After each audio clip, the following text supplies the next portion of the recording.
Rumpole and the Younger Generation.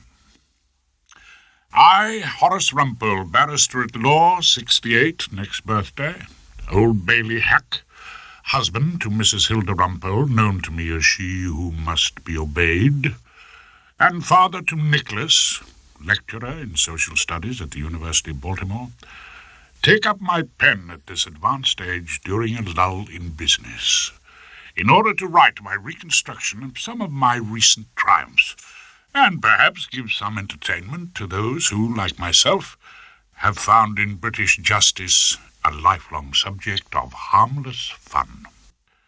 When I first considered putting pen to paper in this matter of my life, I thought I must begin with the great cases of my comparative youth. The Penge Bungalow murder, where I gained an acquittal alone and without a leader, or the Great Brighton Benefit Club forgery, which I contrived to win by reason of my exhaustive study of typewriters. At that time my name seemed almost a permanent feature of the news of the world, but when I come to look back on that period of my life at the bar, it all seems to have happened to another Rumpole, an eager young barrister whom I can scarcely recognize, and whom I am not at all sure I would like. I'm not a public figure now, but I suppose I must have become pretty well known, if not something of a legend, around the Old Bailey and Pomeroy's wine bar in Fleet Street, in the roaming room at London Sessions, and in the cells at Brixton Prison. They know me there for never pleading guilty, for chain-smoking small cigars, and for quoting Wordsworth when they least expect it. To understand the full effect on my family life of that case which I have called Rumpole and the Younger Generation, it is necessary to know a little of my past. My father, the Reverend Wilfred Rumpole, was a Church of England clergyman who, in early middle age, came reluctantly to the conclusion that he no longer believed in any one of the 39 Articles. As he was not fitted by character or training for any other profession, he had to soldier on in his living in Croydon, and by a good deal of scraping and saving, he was able to send me as a boarder to a minor public school on the Norfolk coast. I later went to Keble College, Oxford, where I achieved a dubious third in law. My father's example and the number of theological students I met at Keble gave me an early mistrust of clergymen, whom I have always found to be most unsatisfactory witnesses. If you call a clergyman in mitigation, the old darling can be guaranteed to add at least a year to the sentence. When I first went to the bar, I entered the chambers of C.H. Whiston. Whiston had a moderate practice, acquired rather by industry than talent, and a strong disinclination to look at the photographs in murder cases, being particularly squeamish on the fascinating subject of blood. He also had a daughter, Hilda Whiston, as was now Mrs. Hilda Rumpole. I was ambitious in those days. I did my best to cultivate Whiston's clerk, Albert, and I started to get a good deal of criminal work. I did what was expected of me, and spent happy hours round the Bailey and Sessions, and my fame grew in criminal circles.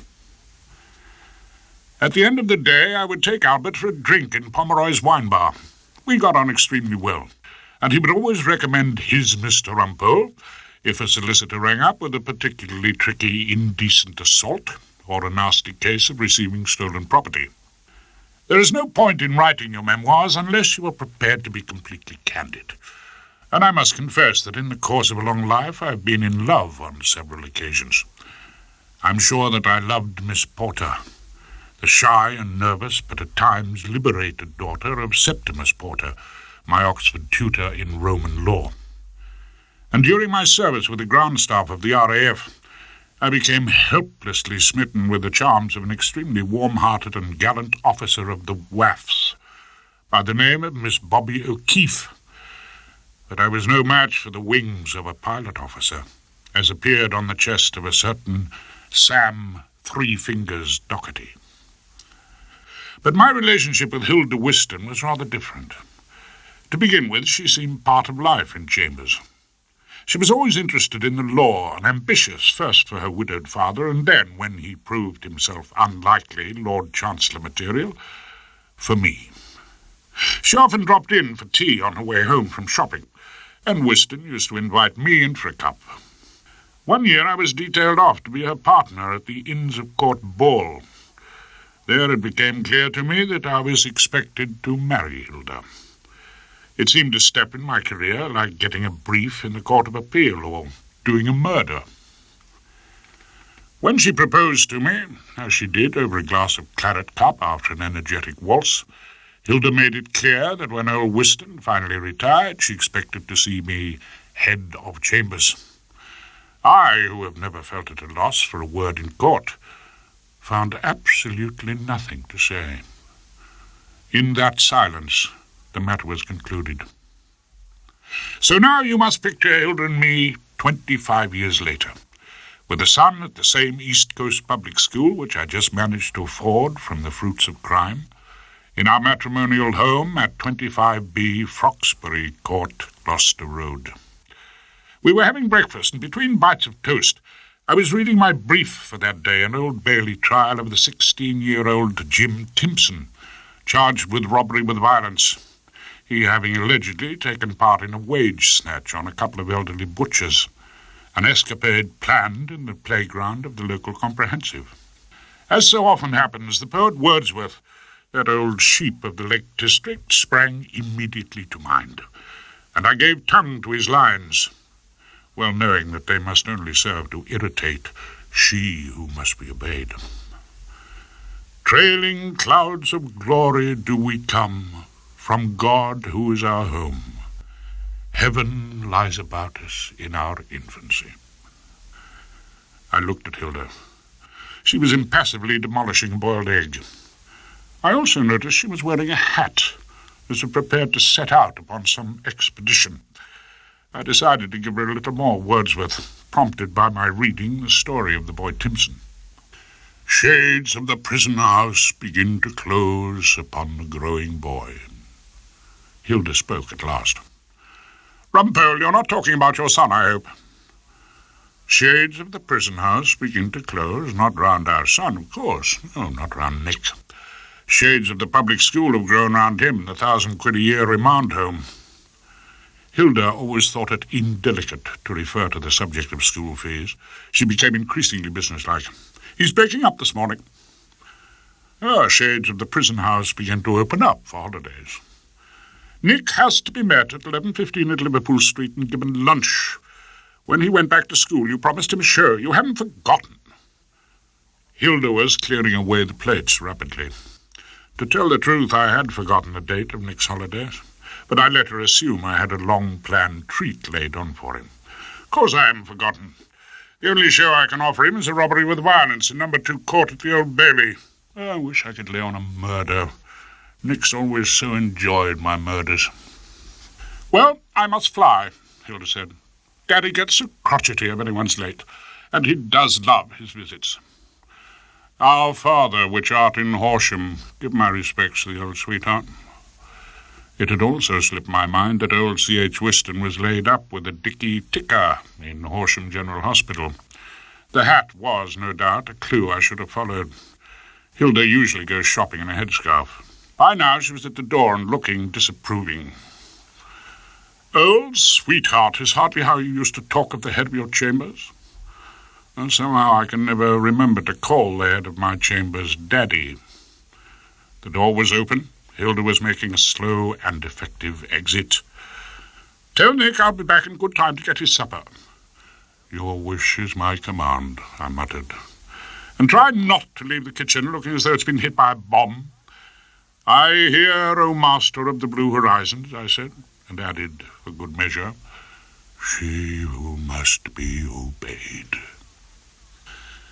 Soon after I finished my breakfast with Hilda and made plans to meet my son at the start of his holidays from school, Fred Timson, star of a dozen court appearances, was seeing his son in the cells under the Old Bailey as the result of a specially arranged visit. I imagine he told him that they had the best brief in the business to defend him, Mr. Rumpole having always done wonders for the Timson family. The robbery with which Jim Timson was charged was an exceedingly simple one. At about 7 p.m. one Friday evening, the date being the 16th of September, the two elderly Brixton butchers, Mr. Cadwallader and Mr. Lewis Stein, closed their shop in Bombay Road and walked with the week's takings round the corner to a narrow alleyway known as Green's Passage, where their grey Austin van was parked. When they got to the van, they found that the front tyres had been deflated. They stooped to inspect the wheels, and as they did so, they were attacked by a number of boys, some armed with knives and one flourishing a cricket stump. Luckily, neither of the butchers was hurt, but the attaché case containing their money was snatched. Chief Inspector Percival White, the old darling in whose territory this outrage had been committed, arrested Jim Timson. All the other boys got clean away, but no doubt because he came from a family well known, indeed almost embarrassingly familiar, to the Chief Inspector, and because of certain rumours in the school playground, he was charged and put on an identity parade. The butchers failed totally to identify him. But when he was in the remand centre, young Jim, according to the evidence, had boasted to another boy of having done the butchers. In the clerk's room in Chambers, Albert was handing out the work for the day. I looked around the familiar faces. My friend, George Frobisher, who is an old sweetheart but an absolutely hopeless advocate, he can't ask for costs without writing down what he's going to say, was being fobbed off with a nuisance at Kingston County Court. Young Erskine Brown, who wears striped shirts and what I believe are known as Chelsea boots, was turning up his well-bred nose at an indecent assault at Lambeth, and saying he would prefer a little civil work, adding that he was sick to death of crime. "You're dangerous and careless at Clerkenwell is on the mantelpiece, Mr. Hoskins," Albert said. Hoskins is a gloomy fellow with 4 daughters. He's always lurking about our clerk's room looking for checks. As I've not told him often enough, crime doesn't pay, or at any rate not for a very long time. Our oldest member, Uncle Tom, very few of us remember that his name is T.C. Rowley, also asked Albert if there were any briefs for him, not in the least expecting to find one. To my certain knowledge, Uncle Tom hasn't appeared in court for 15 years, when he managed to lose an undefended divorce case. He spends most of his time in Chambers and looks remarkably well for 78. Albert told me that my robbery was not before 11:30, before Mr. Justice Everglade in No. 1 Court. He also told me who was prosecuting, none other than the tall, elegant figure with a silk handkerchief and gold wristwatch leaning against the mantelpiece and negligently reading a large cheque from the Director of Public Prosecutions, Guthrie Featherston, MP. He removed the silk handkerchief, dabbed at the ends of his nose and his small moustache, and said, "Agin me, Rumpole, are you agin me?" He covered a slight yawn with the handkerchief before returning it to his breast pocket. "Just come from an all-night sitting down at the house. I don't suppose your robbery will be much of a worry." "Only possibly to young Jim Timson," I told him, and then gave Albert his orders for the day. "Mrs. Rumpole's gone down to see her father in Horsham." "Oh, how is Whiston? No better, is he?" Uncle Tom sounded as gently pleased as all old men do when they hear news of illness in others. "Oh, much the same, Uncle Tom, thank you. And young Nick, my son." "Oh, Master Nick?" Albert had always been fond of Nick, and looked forward to putting him through his paces when the time came for him to join our stable in Chambers. "Yes, he's breaking up today, so he'll need meeting at Liverpool Street. Then he can watch a bit of the robbery." "Oh, we're going to have your son in the audience. I'd better be brilliant." Guthrie Featherston now moved from the fireplace. "Oh, you needn't bother, old darling. It's his dad he's come to see." "Oh, touché, Rumpole, distinctement touché." Yeah, Featherston talks like that. Then he invited me to walk down to the Bailey with him. Apparently he was still capable of movement and didn't need a stretcher, even after a sleepless night with a gas mains enabling bill or whatever it was. As we walked down Fleet Street, Featherston said, "You've been this game a long while, Rumpole." I didn't disagree with him, and then he went on, "You never thought of taking silk?" Rumpole QC. I almost burst out laughing. Not on your Nelly, Rumpole queer customer. That's what they'd be bound to call me. I'm sure you could with your seniority. I had no idea then of exactly what Featherston was after. I gave him my view of QCs in general.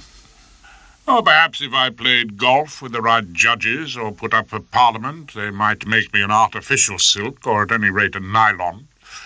It was at that point I realized I had put up a bit of a black. Oh, sorry, I forgot. You did put up for Parliament. Yes, you never thought of Rumpole QC?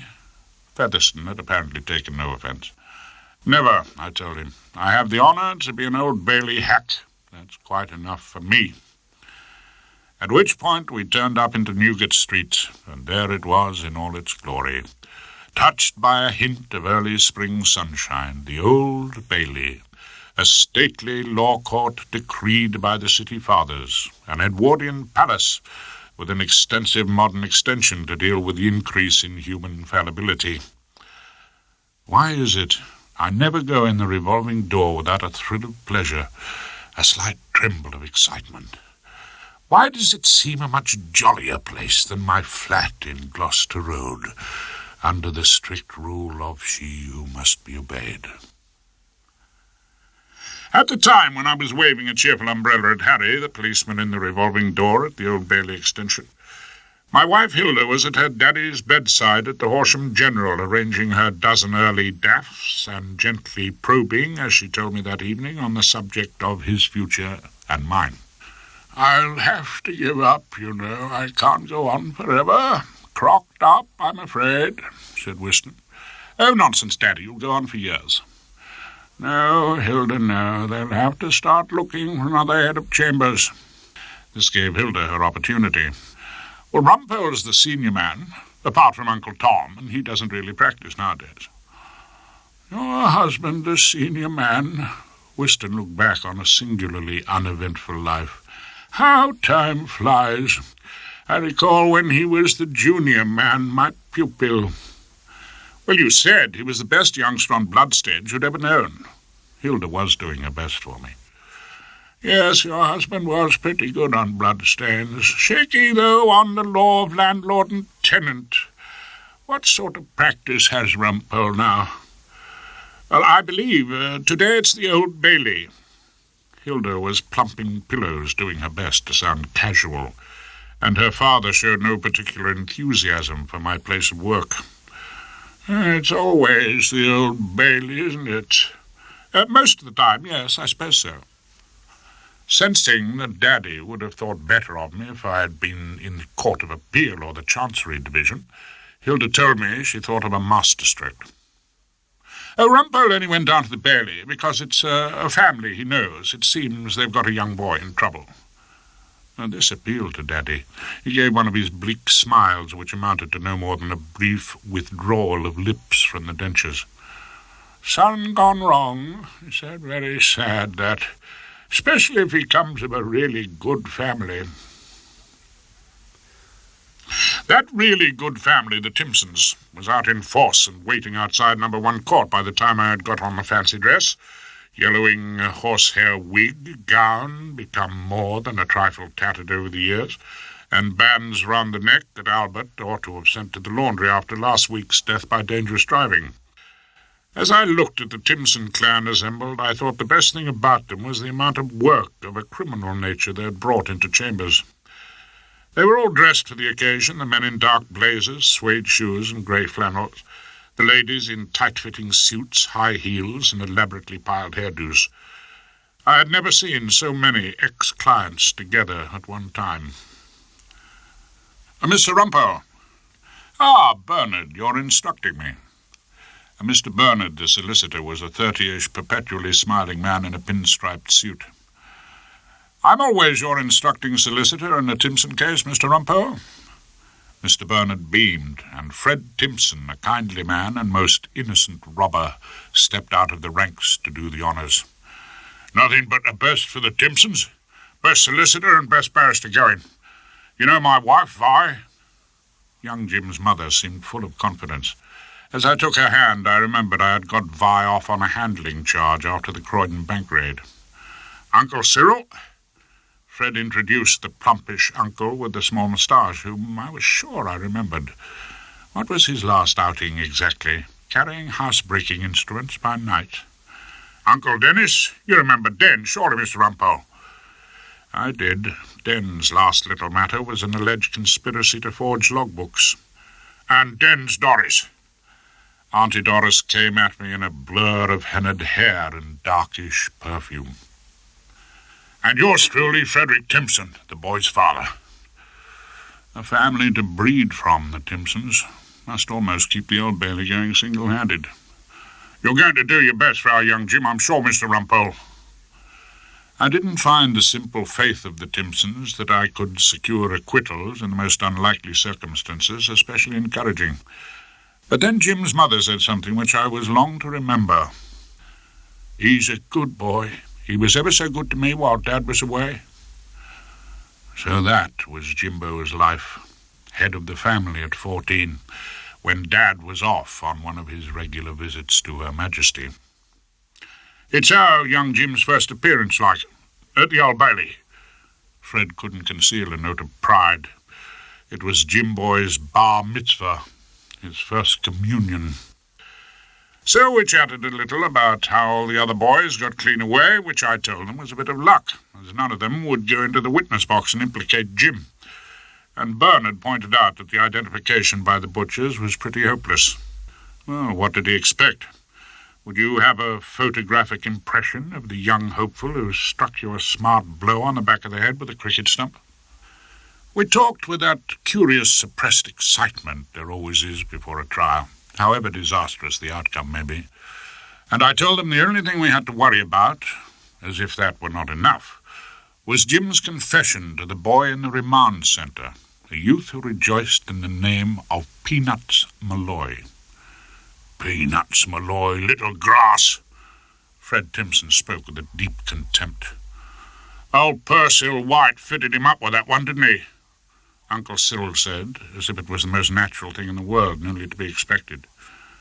"Chief Detective Inspector White," Bernard explained. "Oh, why should the Chief Inspector want to fit up your Jimbo?" It was a question to which I should have known what their answer would be.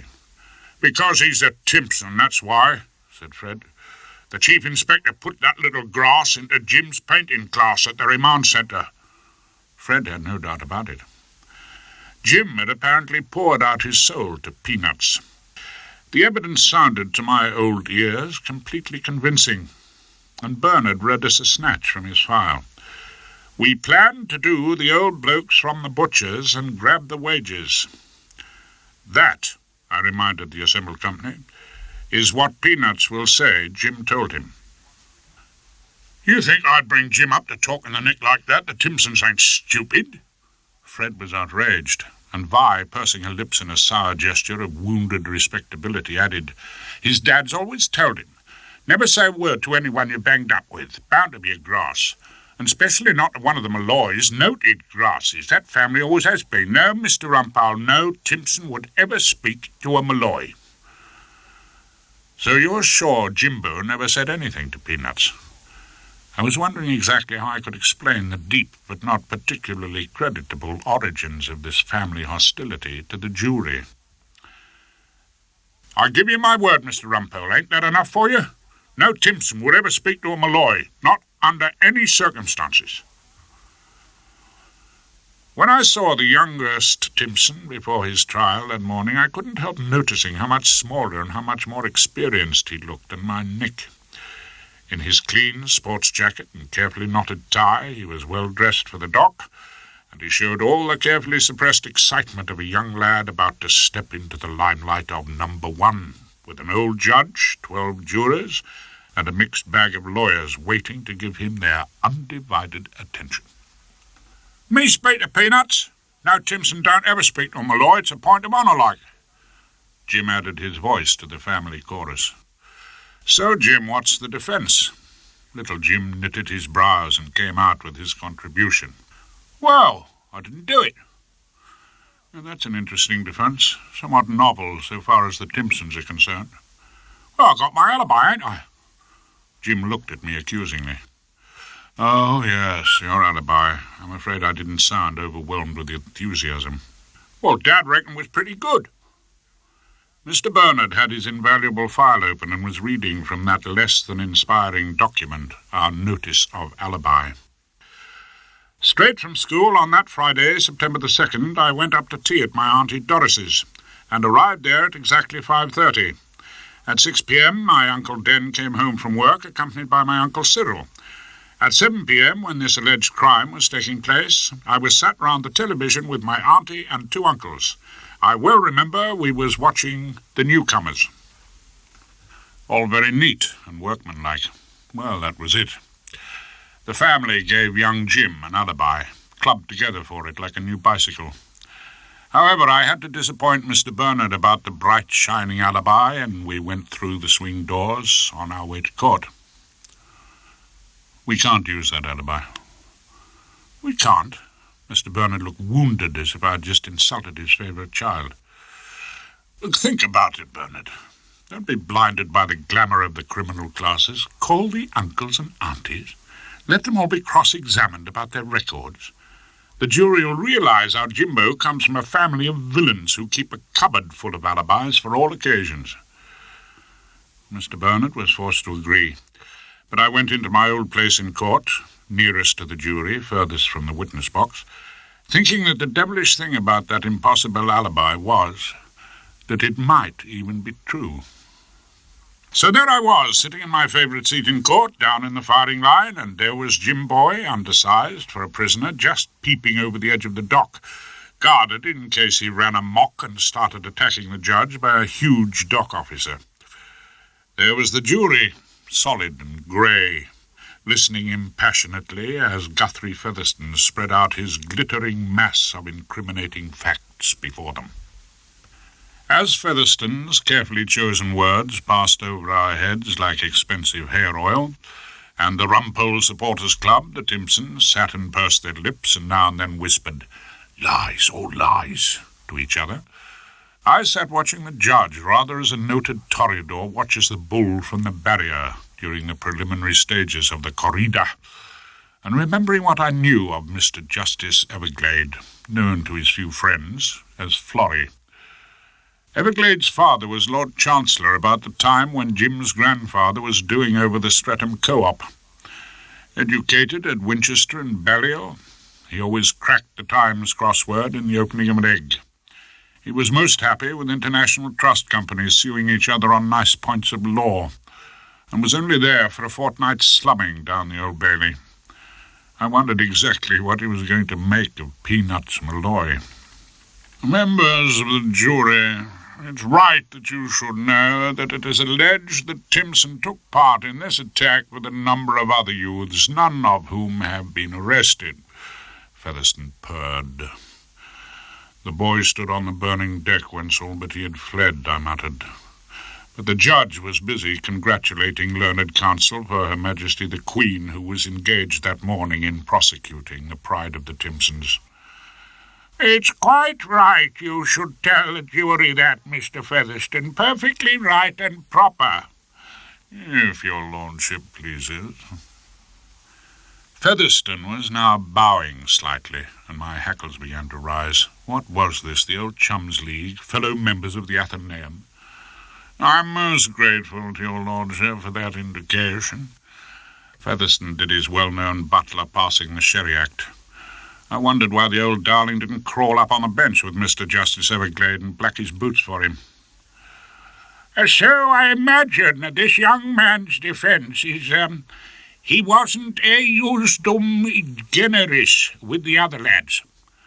The judge was now holding a private conversation, a mutual admiration society, with my learned friend. I decided to break it up and leave it myself to my feet. "I'm sorry, your lordship was asking about the defence." The judge turned an unfriendly eye on me and fumbled for my name. I told you he was a stranger to the Old Bailey, where the name of Rumpole is, I think, tolerably well known. "Yes, Mr. The clerk of the court handed him up a note on which the defender's name was inscribed. "Rumpole." I am reluctant to intrude on your lordship's confidential conversation with my learned friend, but your lordship was asking about the defence. You are appearing for the young man at Timson? I have that honour. At which point the doors of the court swung open, and Albert came in with Nick, a boy in a blazer and a school tie, who passed the boy in the dock with only a glance of curiosity. I always thank God when I consider the remote politeness with which I was treated by the Reverend Wilfred Rumpole, that I get on extremely well with Nick. We understand each other, my boy and I, and have, when he's at home, formed a strong but silent alliance against the almost invincible rule of she who must be obeyed. So I gave a particularly welcoming smile to Nick before I turned my attention back to Florrie. And as Jim Timson's counsel, I told his lordship, I might know a little more about his case than counsel for the prosecution. To which Mr. Justice Everglade trotted out his favourite bit of Latin. I imagine, he said loftily, your client says he was not eiusdem generis with the other lads. Eiusdem generis, oh yes, my lord, he's always saying that. Eiusdem generis is a phrase in constant use in his particular part of Brixton. I had hit a minor jackpot and was rewarded with a tinkle of laughter from the Timsons and a smile of genuine congratulations from Nick. Mr. Justice Everglade gave us a bare hour for lunch, and Nick and I had it in the canteen. Nick told me about school, and freely confessed, as I'm sure he wouldn't have done to his mother, that he'd been in some sort of trouble that term. There was an old deserted vicarage opposite schoolhouse, my old house and Nick's, and he and his friends had apparently broken in the scullery window and assembled there for poker parties and the consumption of cherry brandy.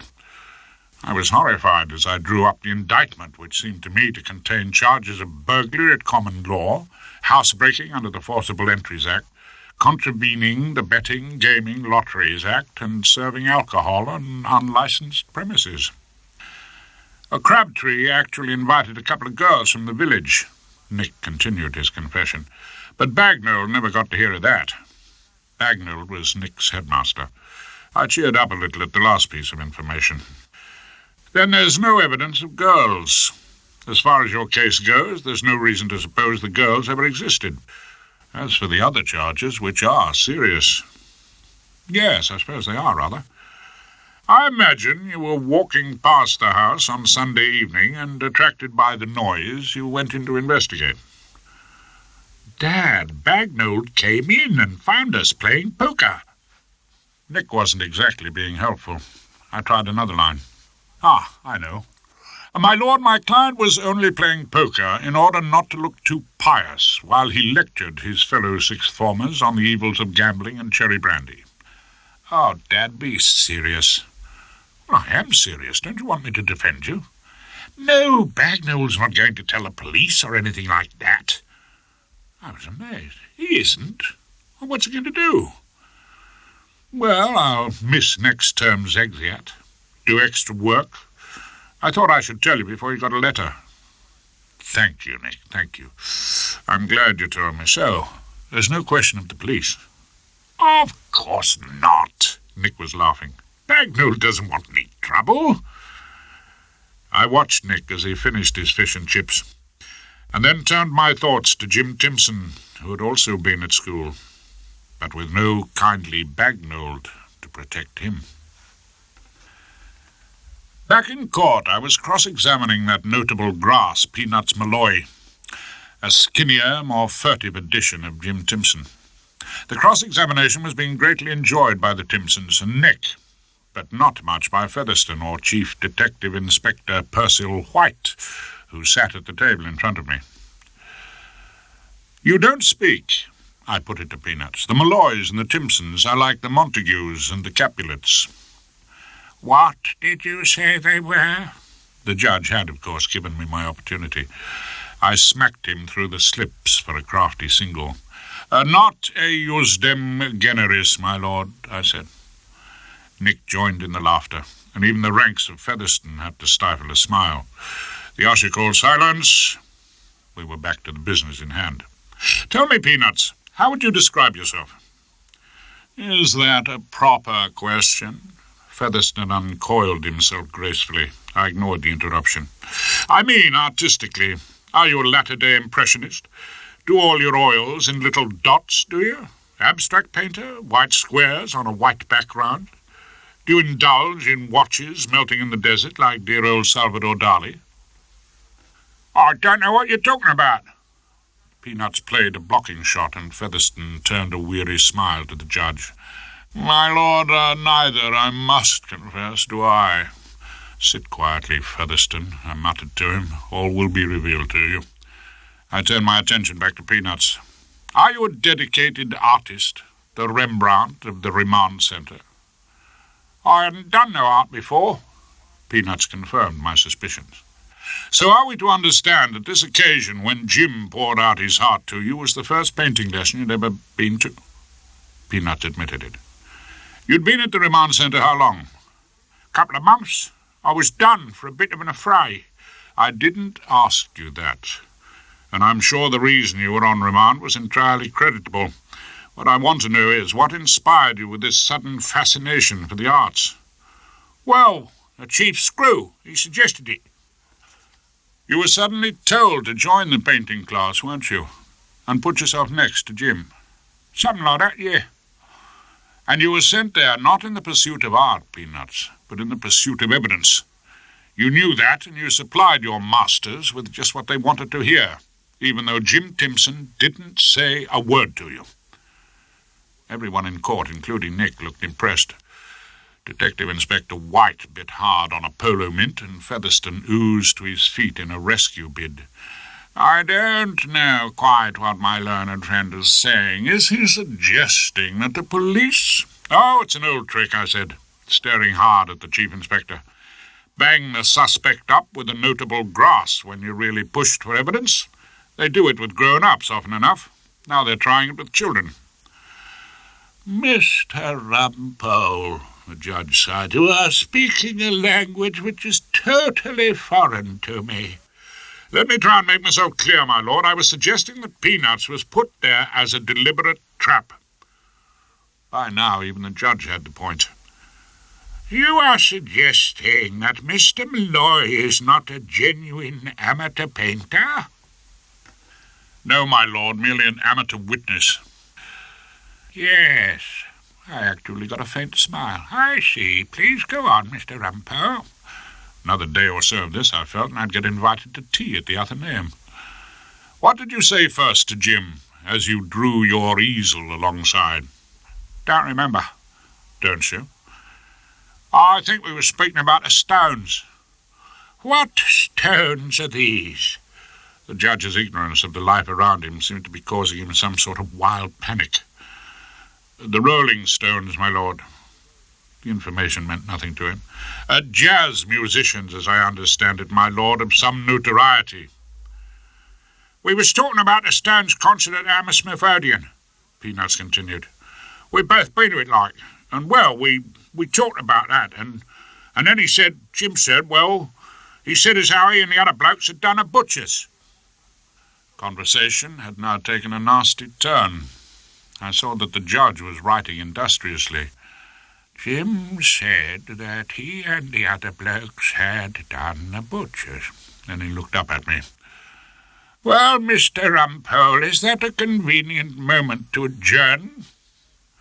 It was a very convenient moment for the prosecution, as the evidence against us would be the last thing the jury heard before sloping off to their homes and loved ones. It was also a convenient moment for Peanuts. He would have his second wind by the morning. So there was nothing for it but to take Nick for a cup of tea and a pile of crumpets in the ABC. And so home, to she who must be obeyed. So picture the three of us that evening, finishing dinner and a bottle of claret. Hilda had told Nick that his grandpa had sent his love and expected a letter, and also dropped me the encouraging news that old C.H. Whiston was retiring and quite appreciated that I was the senior man. Nick asked me if I was really going to be head of chambers, seeming to look at me with a new respect, and we drank a glass of claret to the future, whatever it might be. Then Nick asked me if I really thought Peanuts Malloy was lying. Well, if he's not, he's giving a damn good imitation.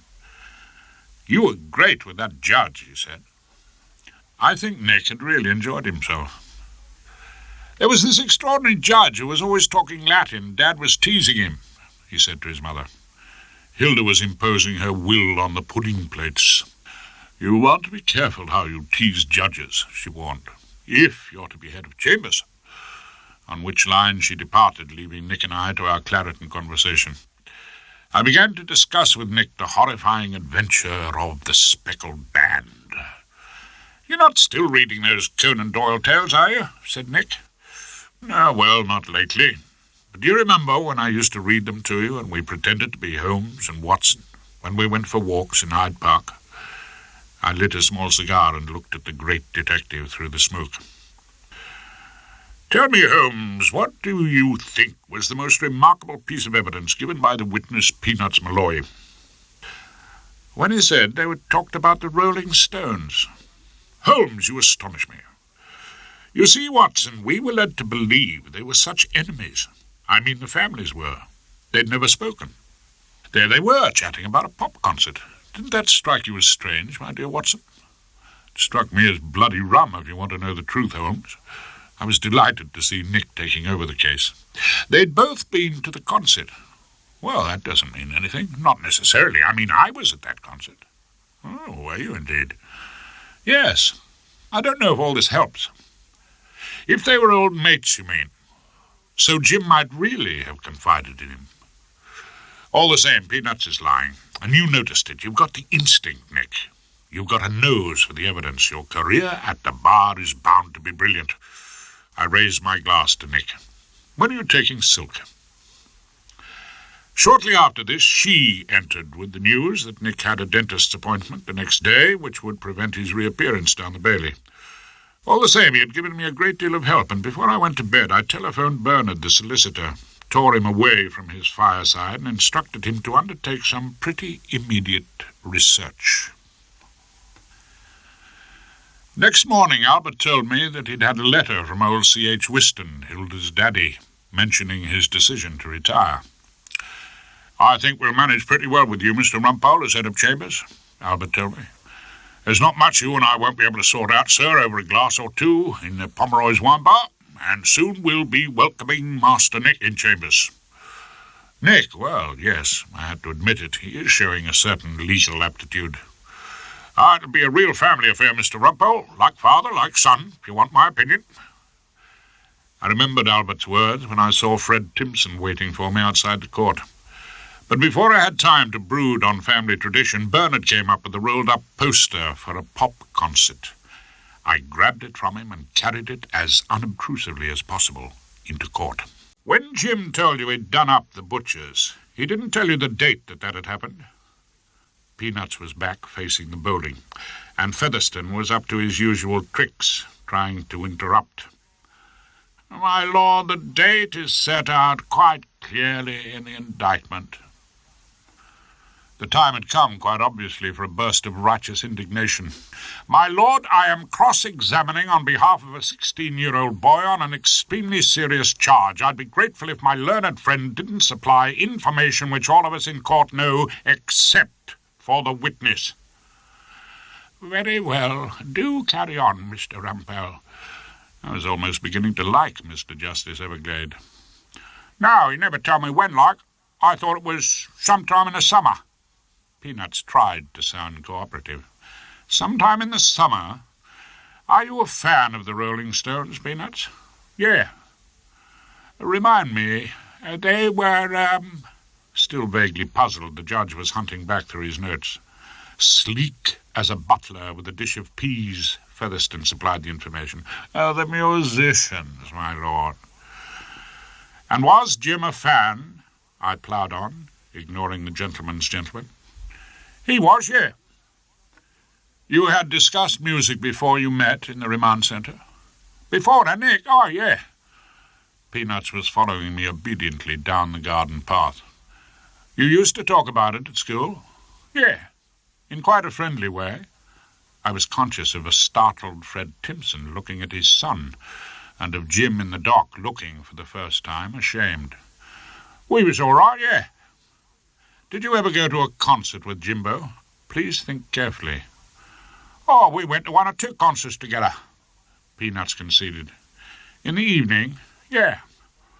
What would you do, call at his home and collect him? Ha, you're joking. Of course I wouldn't call at his home. You wouldn't be welcome in each other's houses. The Montagues and the Capulets, Mr. Rumpole. The old sweetheart on the bench had finally got the message. I gave him a bow to show my true love and affection. If your lordship pleases, your lordship puts it extremely aptly. I turned back to Peanuts. So what would you do if you were going to a concert? Well, we'd leave school together like and then hang around the cafes. Hang around the cafes? Cafes, Mr. Rumpole? Mr. Justice Everglade was enjoying himself translating the answer. Yes, of course, the cafes. Until it was time to go up west. If my lord would allow me, up to the west end of London. Yeah. So you wouldn't be separated on these evenings you went to concerts together? It was one of those questions after which you hold your breath. There can be so many wrong answers. No, we hung around together. Rumpole breathed a little more easily, but he still had the final question, the great gamble, with all Jim Timson's chips firmly piled on the red. Fais-vos jeux, monsieur et madame, of the Old Bailey jury. I spun the wheel. And did that happen when you went to the Rolling Stones at the Hammersmith Odeon? A nasty silence. Then the ball rattled into the hole. Peanut said, Yeah. That was this summer, wasn't it? We were into the straight now, cantering home. In the summer, yeah. You left school together and hung round a caps like them and went up the Odeon. Together, all the time. Well, I told you, didn't I? Peanuts looked bored and then amazed as I unrolled the poster Bernard had brought. Rushed by taxi from Hammersmith with the date clearly printed across the bottom. My lord, my learned friend might be interested to know the date of the only Rolling Stones concert at Hammersmith Odeon this year. I gave Featherston an unwelcome eyeful of the poster. He might like to compare it with the date so conveniently set out in the indictment. When the subsequent formalities were over, I went down to the cells.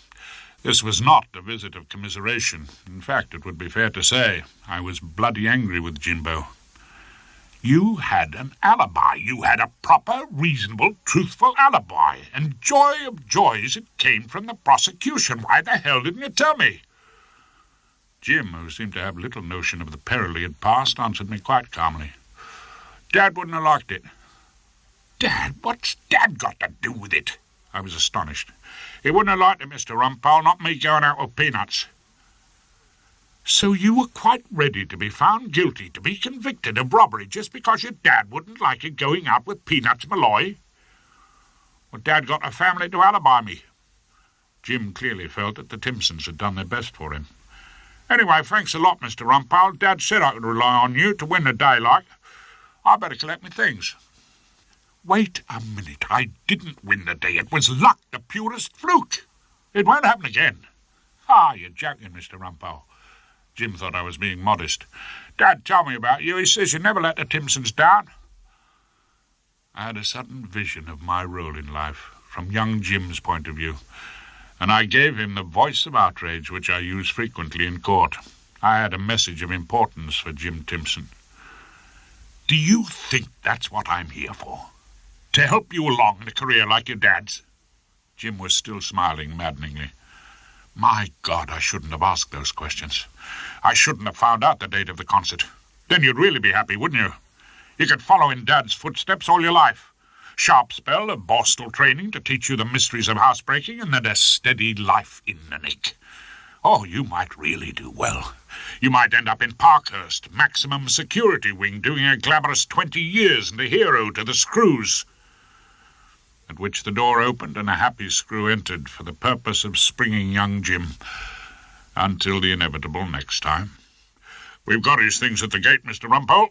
Come on, Jim. You can't stay here all night. "I got to go," Jim agreed. "I don't know how to face Dad, really. Me being so friendly with peanuts."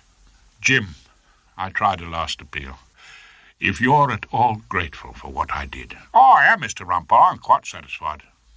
Generous of him. "Then you can perhaps repay me." "What? Aren't you on legal aid?" "It's not that." "Leave him. Leave your Dad." Jim frowned. For a moment he seemed to think it over. And then he said, "Oh, I don't know as how I can." "You don't know?" "Well, Mum depends on me, you see, like when Dad goes away. She depends on me then as head of the family." So he left me, and went up to temporary freedom and his new responsibilities. My mouth was dry, and I felt about 90 years old. So I took the lift up to that luxurious eatery, the Old Bailey Canteen, for a cup of tea and a penguin biscuit. At a table in the corner I found certain members of my chambers, George Frobisher, Percy Hoskins, and young Tony Macleay, now resting from their labours, their wigs lying among cups of Old Bailey tea, buns, and chalky bicks. I joined them. Wordsworth entered my head, and I gave him an airing. "Trailing clouds of glory do we come." "Yes, marvellous win, that, I was telling them." Young Macleay thought I was announcing my triumph. "Yes, Rumpole, I hear you've had a splendid win." Old George, ever generous, smiled, genuinely pleased. "It'll be years before you get the cheque," Hoskins grumbled. "Albert tells me he's had a letter from Whiston," George said. "I just wanted to say, I'm sure we'd all like to say, you'll make a splendid head of chambers, Rumpole." At which point Percy Hoskins produced a newspaper which turned out to contain an item of news for us all. "Have you seen the Times, Rumpole?" "No, I haven't had time for the crossword." "Guthrie Featherston. He's taken silk." It was the apotheosis, the great day for the Labour Conservative member for wherever it was, one-time unsuccessful prosecutor of Jim Timson, and now one of Her Majesty's Council, called within the bar. He went down to the House of Lords, tailored out in his new silk gown and lace jabot, knee breeches with diamante buckles, patent shoes, black silk stockings, lace cuffs, and full-bottomed wig. He took with him Marigold, his lady wife, who was young enough, and I suppose pretty enough, for Henry, our junior clerk, to eye wistfully. The couple were escorted by Albert, who'd raided Mossbross for a top hat and morning coat for the occasion, and when the Lord Chancellor had welcomed Guthrie to that special club of Queen's Counsel, on whose advice the Queen, luckily for her, never has to rely for a moment, they came back to chambers, where champagne was served by Henry and old Miss Featherston, our typist, in Whiston's big room looking out over Temple Gardens. After the fourth glass, I felt able to relax a bit. I wandered off to where Uncle Tom was giving Marigold a brief history of life in our chambers over the last half-century. Percy Hoskins was in attendance, and George. "It's some time since we had champagne in chambers." Uncle Tom accepted a refill from Albert. "It's some time since we had a silk in chambers." Hoskins smiled at Marigold, who flashed a row of well-groomed teeth back at him. "Your husband's star has risen so quickly, Mrs. Featherston. Only 10 years' call, and he's an MP and leading counsel."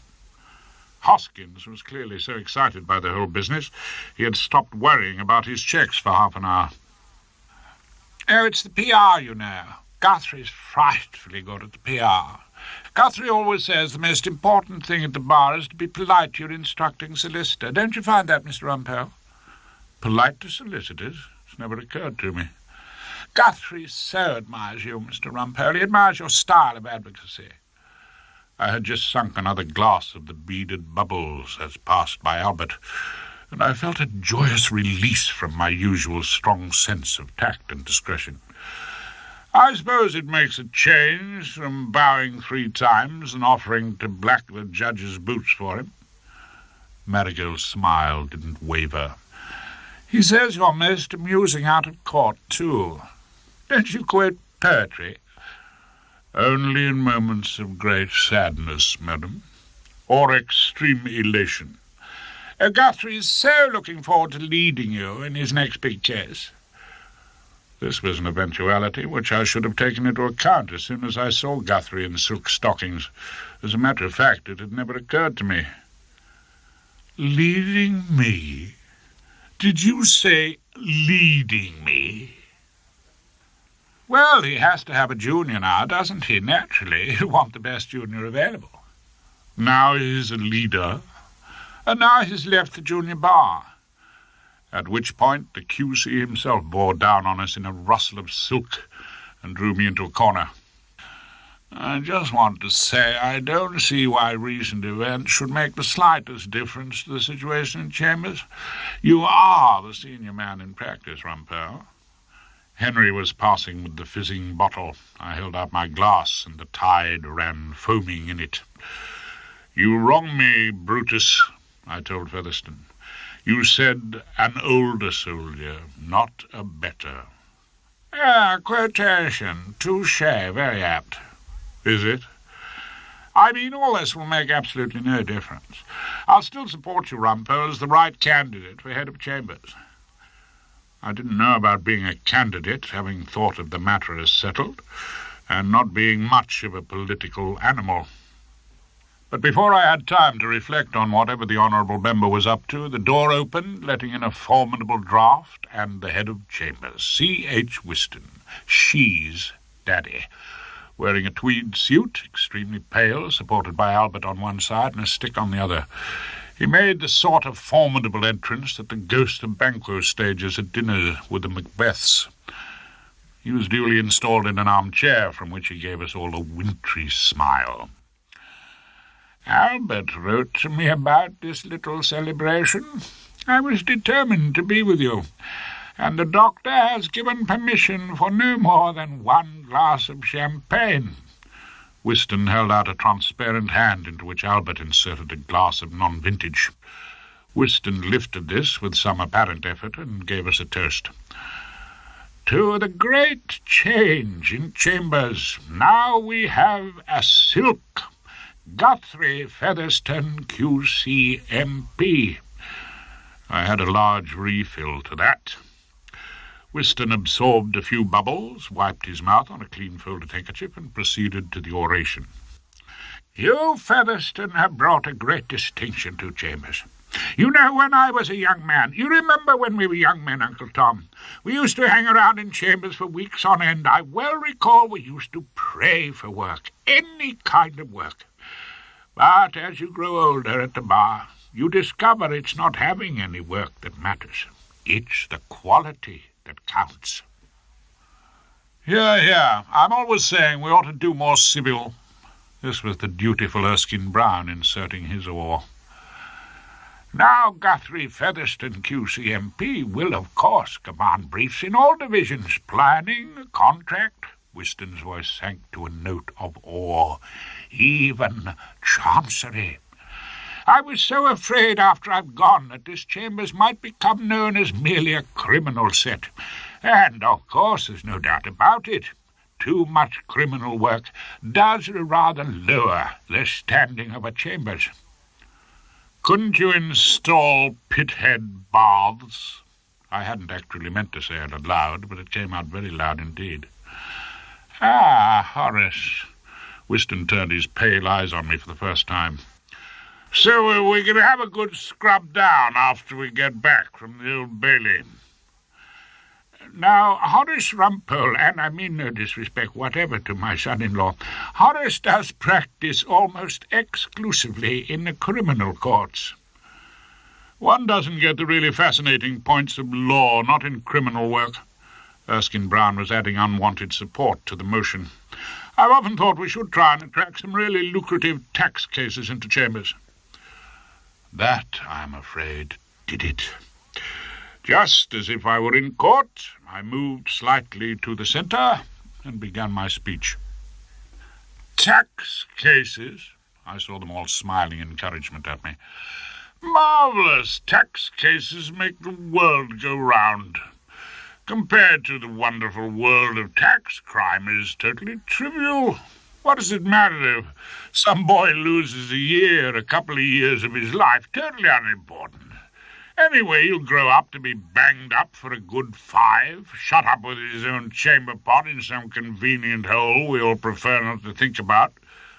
Whiston tried to reach a settlement. Now then, Horace, your practice no doubt requires a good deal of skill. Skill? Who said skill? I glared round at the learned friends. Any fool could do it. It's only a matter of life and death, that's all it is. Crime's a sort of game. How can you compare it to the real world of offshore securities and deductible expenses? All you young men in chambers can learn an enormous amount from Horace Rumpole when it comes to crime. Whiston now seemed to be the only one who was still smiling. I turned on him. You make me sound just like Fred Timson. Ah, yes, well, Timsons and their like are no doubt grist to Rumpole's mill. Whiston was starting on the summing up. But it's the balance that counts. Now, you'll be looking for a new head of chambers. Are we still looking? My friend George Frobisher had the decency to ask, and Whiston told him, I'd like you all to think it over carefully and put your views to me in writing.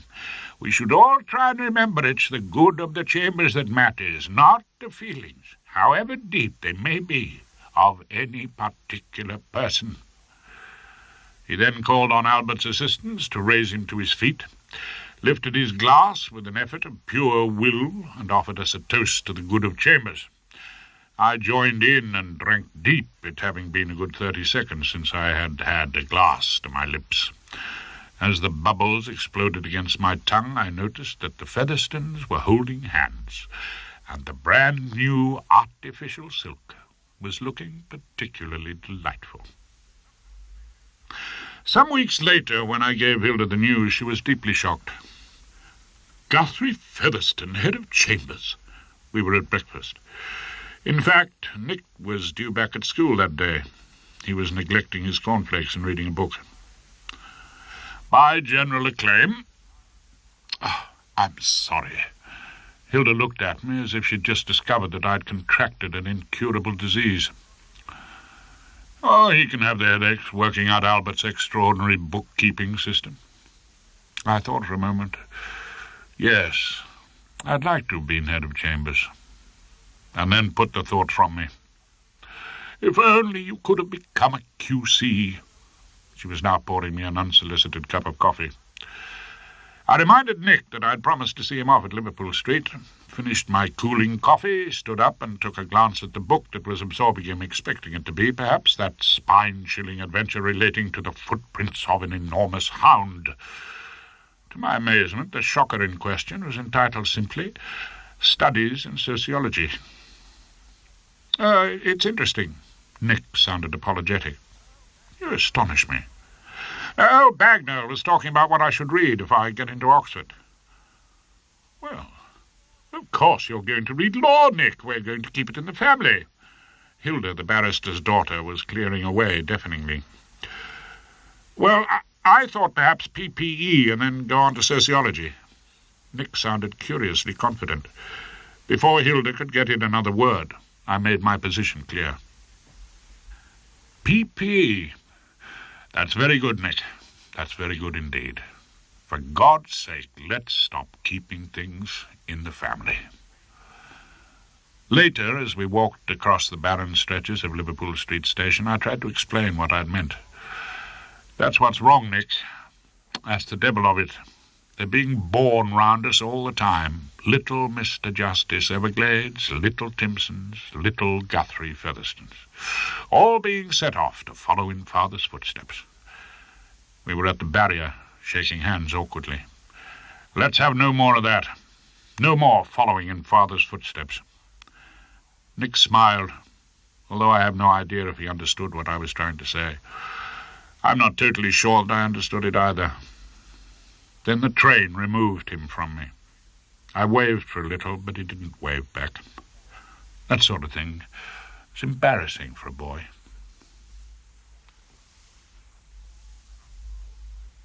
Rumpole and the Alternative Society.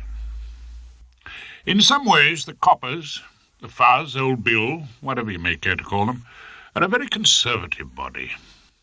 In the early 1970s, however, when flower power flooded the country with a mass of long hair, long dresses, and the sweet smell of the old quarter of Marrakesh, the fuzz showed itself remarkably open to new ideas. Provincial drug squads were issued with beads, Afghan waistcoats, headbands, and guitars, along with their usual size 11 boots, and took lessons in a new language, learning to say, "Cool it, man," or "make love, not war."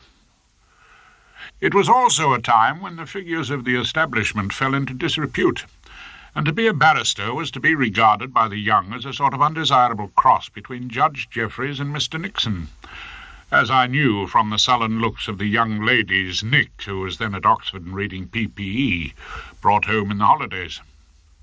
I have never felt so clearly the number of different countries, all speaking private languages and with no diplomatic relations, into which England is divided. I cannot think, for example, of a world more remote from the Temple or the Inns of Court than that tumble-down Victorian house in the West Country, number 34, Balaclava Road, Cold Sands, which the community who inhabited it had christened Nirvana, and which contained a tortoise, who looked to me heavily drugged, a number of babies, some surprisingly clean young men and women, a pain in the neck named Dave, and a girl called Cathy Trelawney, whom I never met until she came to be indicted in the Cold Sands Crown Court on a charge of handling a phenomenal amount of cannabis resin, valued at about £10,000.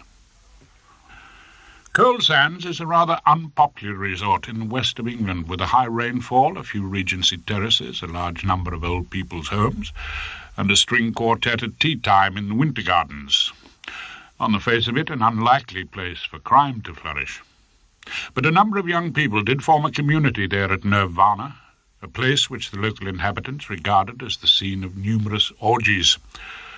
To this house came a dealer named Jack, resplendent in his hippie attire, to place a large order for cannabis, which Cathy Trelawney set about fulfilling with the aid of a couple of Persian law students with whom she had made contact at Bristol University. Very soon after the deal was done, and a large quantity of money handed over, Jack the hippie was revealed as Detective Sergeant Jack Smedley of the local force. The strong arm of the law descended on Nirvana.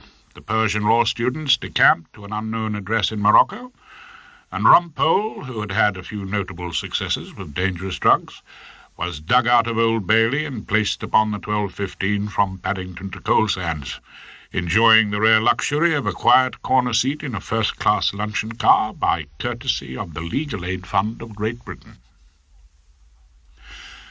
I could afford the first-class luncheon, as I was staying in a little pub on the coast, not 5 miles from Coal Sands, kept by my old mates and companions in arms, if my 3 years in the RAF ground staff can be dignified by so military a title, ex-pilot officer Three Fingers Doherty and his wife, Bobby, ex-WAF, unchallenged beauty queen of the station at Dungeness, who was well known to look like Betty Grable from behind and Phyllis Dixie from the front. I've spoken of Bobby already in these reminiscences, and I'm not ashamed to say that although I was already married to Hilda when we met, she captured my heart and continued to hold it fast long after the handsome pilot officer captured hers. I was therefore keenly looking forward to renewing my acquaintance. We had had a desultory correspondence, but we hadn't met for many years. So I was, as you can imagine, in a good mood as we rattled past Reading, and cows began to be visible, standing in fields, chewing the cud, as though there were no law courts or judges in the world. You very rarely see a cow down the Bailey, which is one of the reasons I enjoy an occasional case on circuit. At Coal Sands Station, a middle-aged man in a neat suit and rimless glasses was there to meet me. He spoke with a distinct and reassuring West Country accent. Mr. Horace Rumpole, I'm friendly." "Thank God someone is," I said. "I was warned you like your little joke, Mr. Rumpole, by our London agents. They recommended you as a learned counsel who has had some success with drugs." "Oh, I've had considerable success with drugs, and a bit of luck with murder, rape, and other offences against the person." I'm afraid we don't do much crime at Friendly, Sanderson and Friendly. We're mainly conveyancing." Mr. Friendly looked deeply apologetic. We were outside the station now, and a battered taxi rattled into view. "You'll want to see the client?" Friendly sounded resigned. She might expect it. "You're going to Nirvana?" "Eventually, aren't we all?" "No, Friendly, I shall steer clear of the Lotus Eaters of number 34 Balaclava Road. Bring the client for a con at my hotel after dinner. 9 o'clock suits you." "You'll be at the George." "No, I'm staying with old mates from my days in the RAF. They run a stately pleasure dome known as the Crooked Billet." "The little pub place out on the bay." I noticed Friendly smiled when he spoke of the Doherty's delight. The taxi had stopped now, and I was wrestling with the door. Out on the bay indeed, with no sound but the sea sighing and the muted love call of the lobster. Know what I say, Friendly? When you get a bit of decent crime at the seaside, relax and enjoy it. Friendly was staring after me, understandably bewildered as I drove away. The taxi took me out to the Crooked Billet and back about 25 years. The pub was on the top of some cliffs above a sandy beach and a leaden sea. From the outside it seemed an ordinary enough building, off-white, battered, with a neglected patch of garden.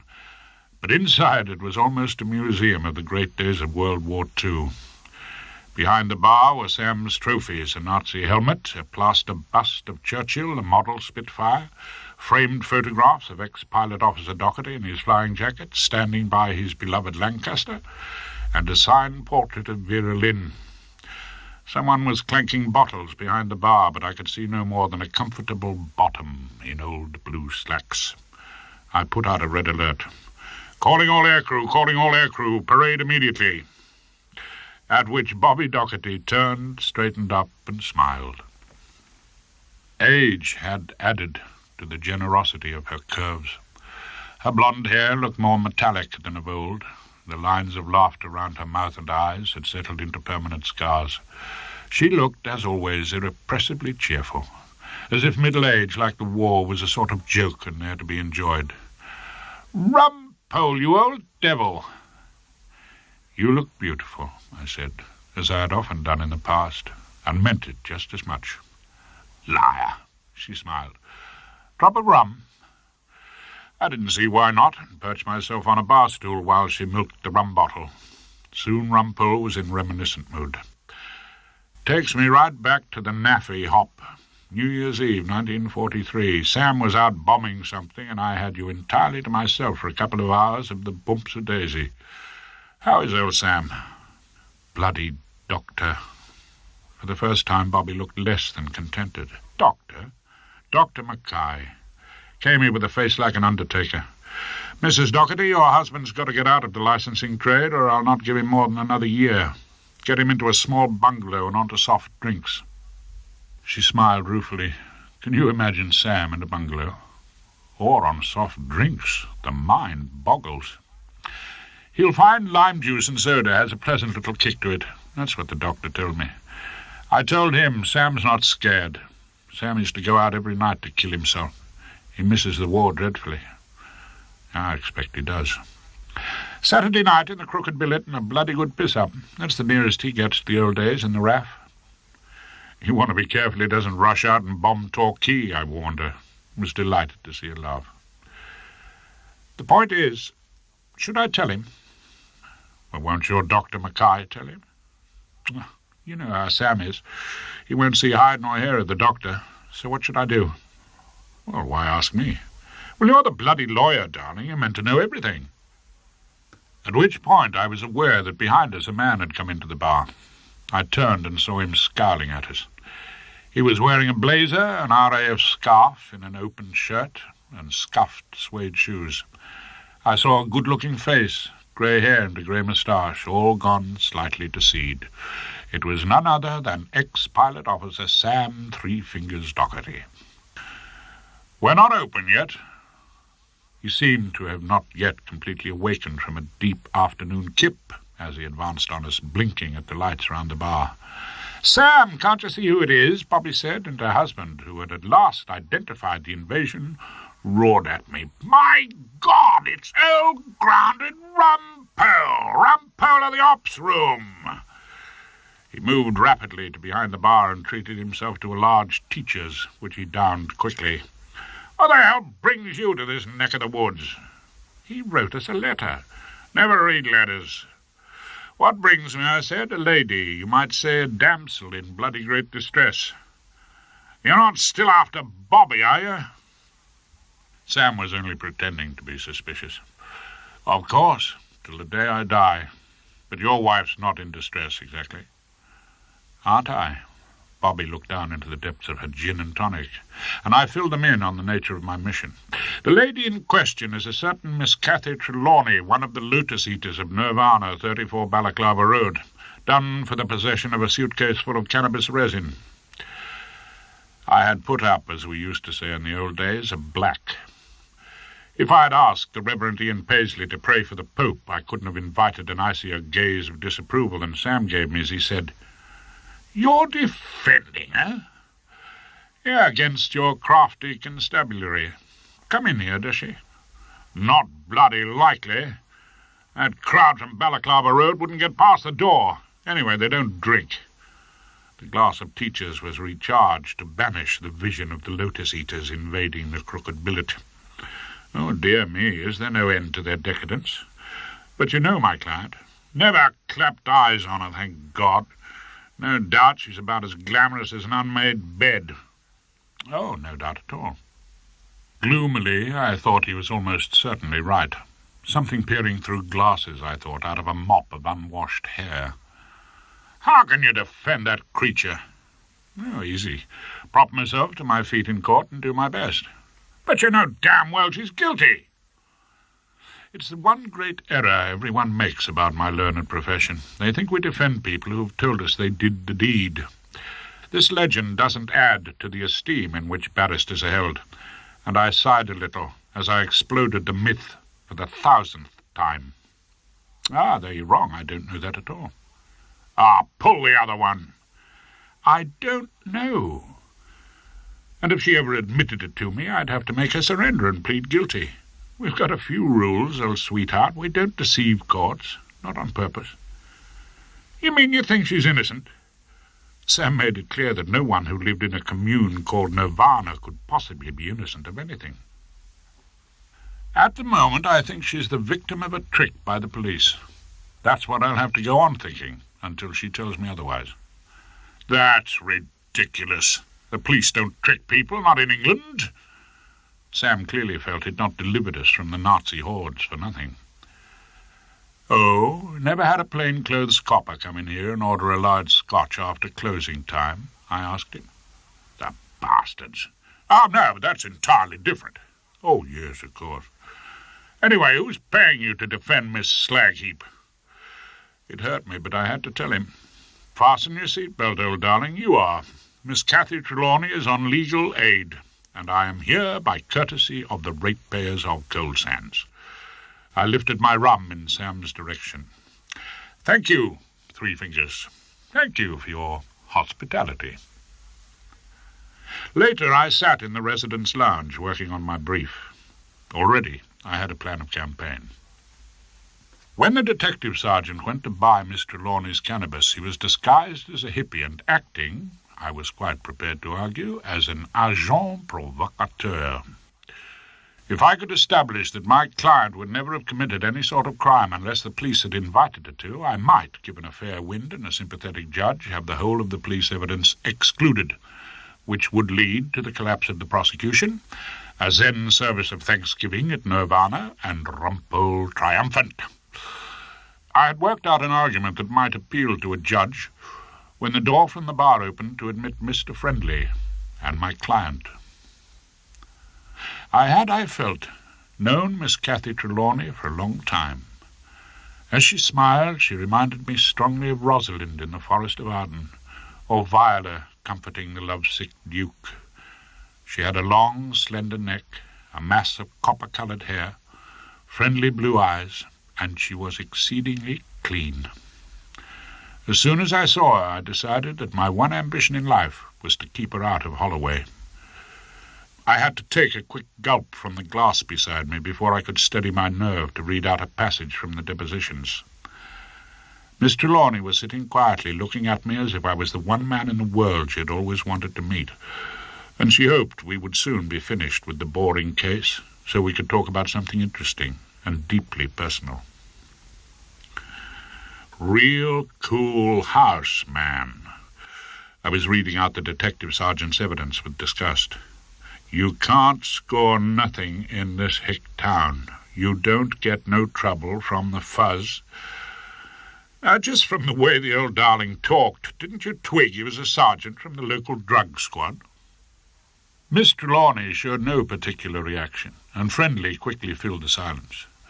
My client has never come up against the police before. We'll have a bit of fun with this case, I tell them. Oh, what sort of fun exactly?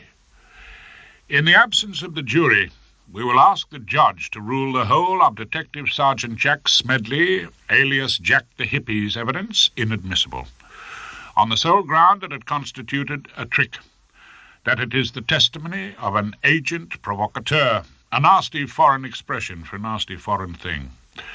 Policemen in disguise who worm their way into an Englishman's home and trap him into crime. Now, your average circuit judge, Friendly consulted a note. It's His Honour James Crispin Royce tomorrow. We were in luck. I knew old Rice Crispy well at the bar. He was a thoroughly decent chap who had once stood as a Liberal candidate. He was the product of the Navy and a minor public school.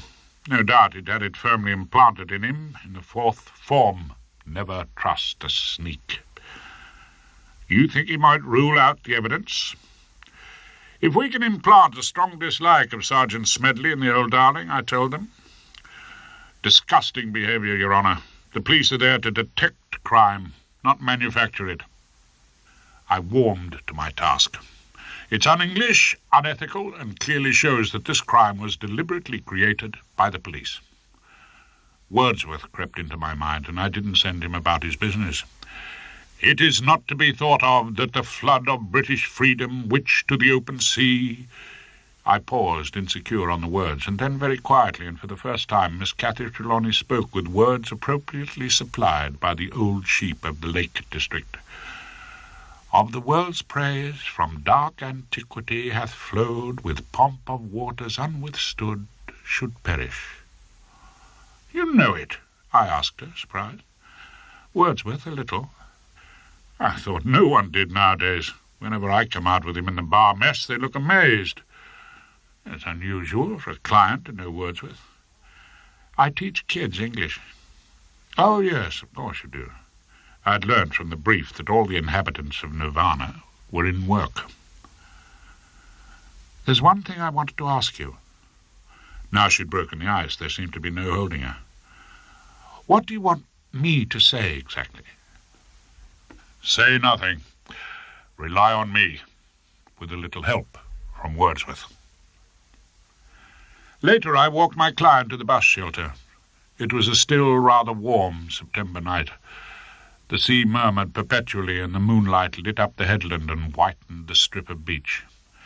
There were only very few words for it, and I recited them to Cathy as we moved away from the cars starting up round the crooked billet. It is a beauteous evening, calm and free. The holy time is quiet as a nun, breathless with adoration. We read poetry at the house, Cathy told me. It's a good way to end the day. Someone reads a poem, anything. And then she shivered on that warm night and said, They won't lock me up, will they? I told you, we'll knock out the evidence. Put your trust in Rumpole.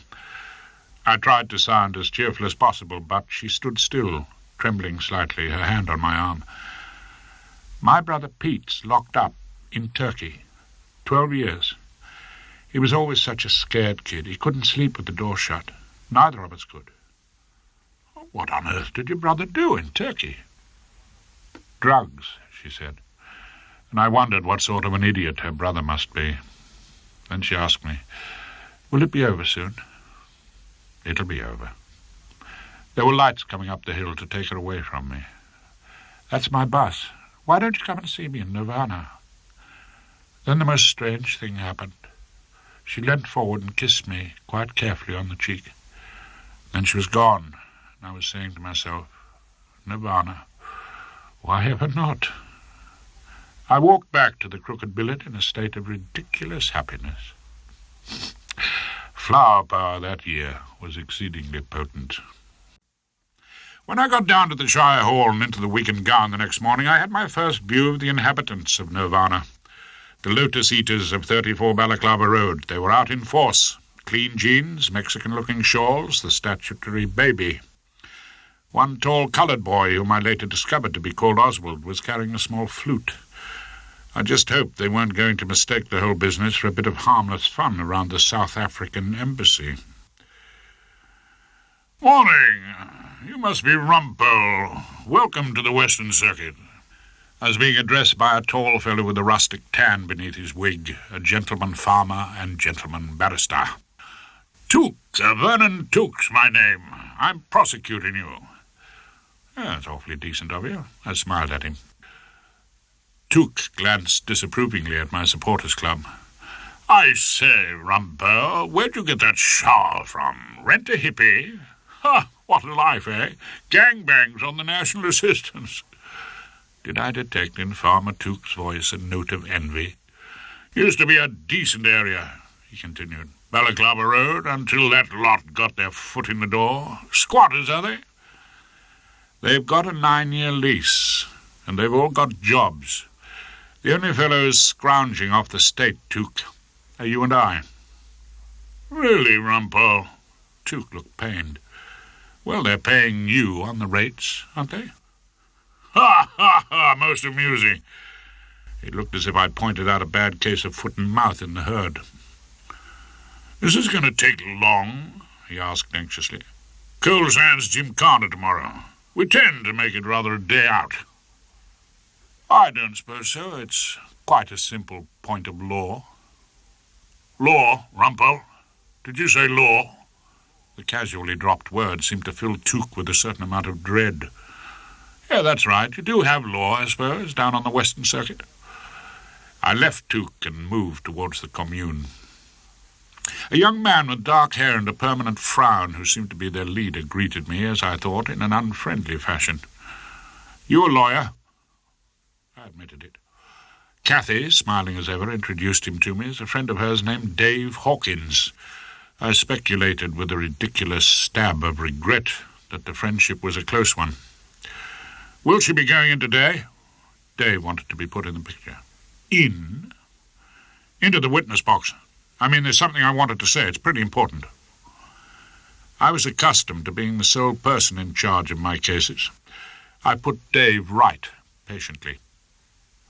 Dave, may I call you Mr. Hawkins?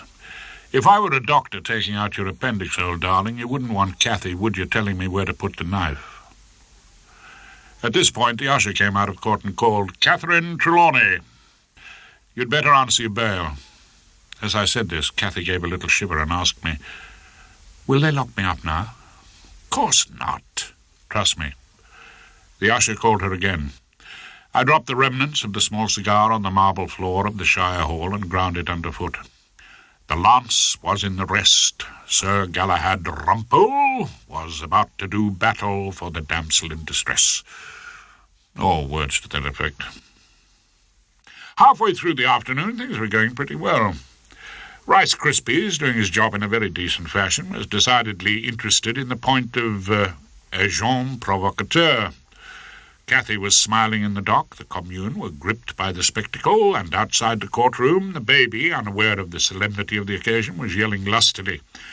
In the witness box, Detective Sergeant Jack Smedley was looking extremely square, clean-shaven, and in his natty Old Bill uniform. "I see, Detective Sergeant," I had the pleasure to put to him, "that you are no longer wearing your beads." "Beads? What beads are those?" The judge was puzzled. "I was wearing beads, Your Honour, on the occasion of my visits to 34 Balaclava Road." "Beads? With the uniform?" His Honour couldn't believe his ears. No one had sported beads in the Navy. Not with the uniform, I pursued my advantage. With the embroidered jeans and the waistcoat of Afghan goat and the purple silk drapery knotted round the neck. I was in plain clothes, Your Honour.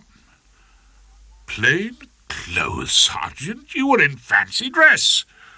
I rode over a titter from the commune. Now, perhaps you'll tell the court. Well, what's happened to your gaucho moustache? I shaved it off. Why? In view of certain comments, Your Honour, passed in the station. It wasn't a gaucho, more a viva zapata, actually. A viva what was that, Mr. Rumpole?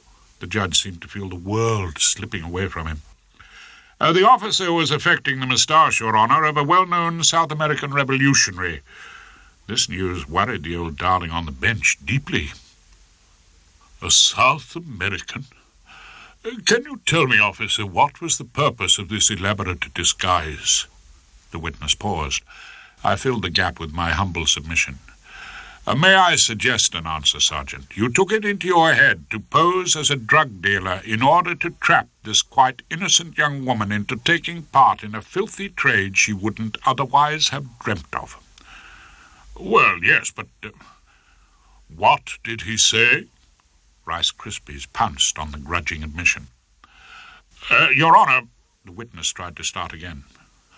Shorthand writer, just read me that answer. There was a long pause while the elderly lady shuffled through her notes, but at last the passage was reproduced. In order to trap this quite innocent young woman into taking part in a filthy trade she wouldn't otherwise have dreamt of, well, yes, but... The judge made a note of that. I could have kissed the old darling. However, I pressed on. But what, Sergeant? She wasn't so innocent. For what reason had you to suppose that? Her way of life, Your Honour. What I want you to tell me, officer, is this. The judge weighed in support of Rumpole. Did you have any reason to believe that this young woman was dealing in drugs before you went there in your Viva... what was it? Zapata, Your Honour. I helped him along. Thank you, Mr. Rumpole. I'm much obliged. We had received certain information. The sergeant did his best to make it sound sinister.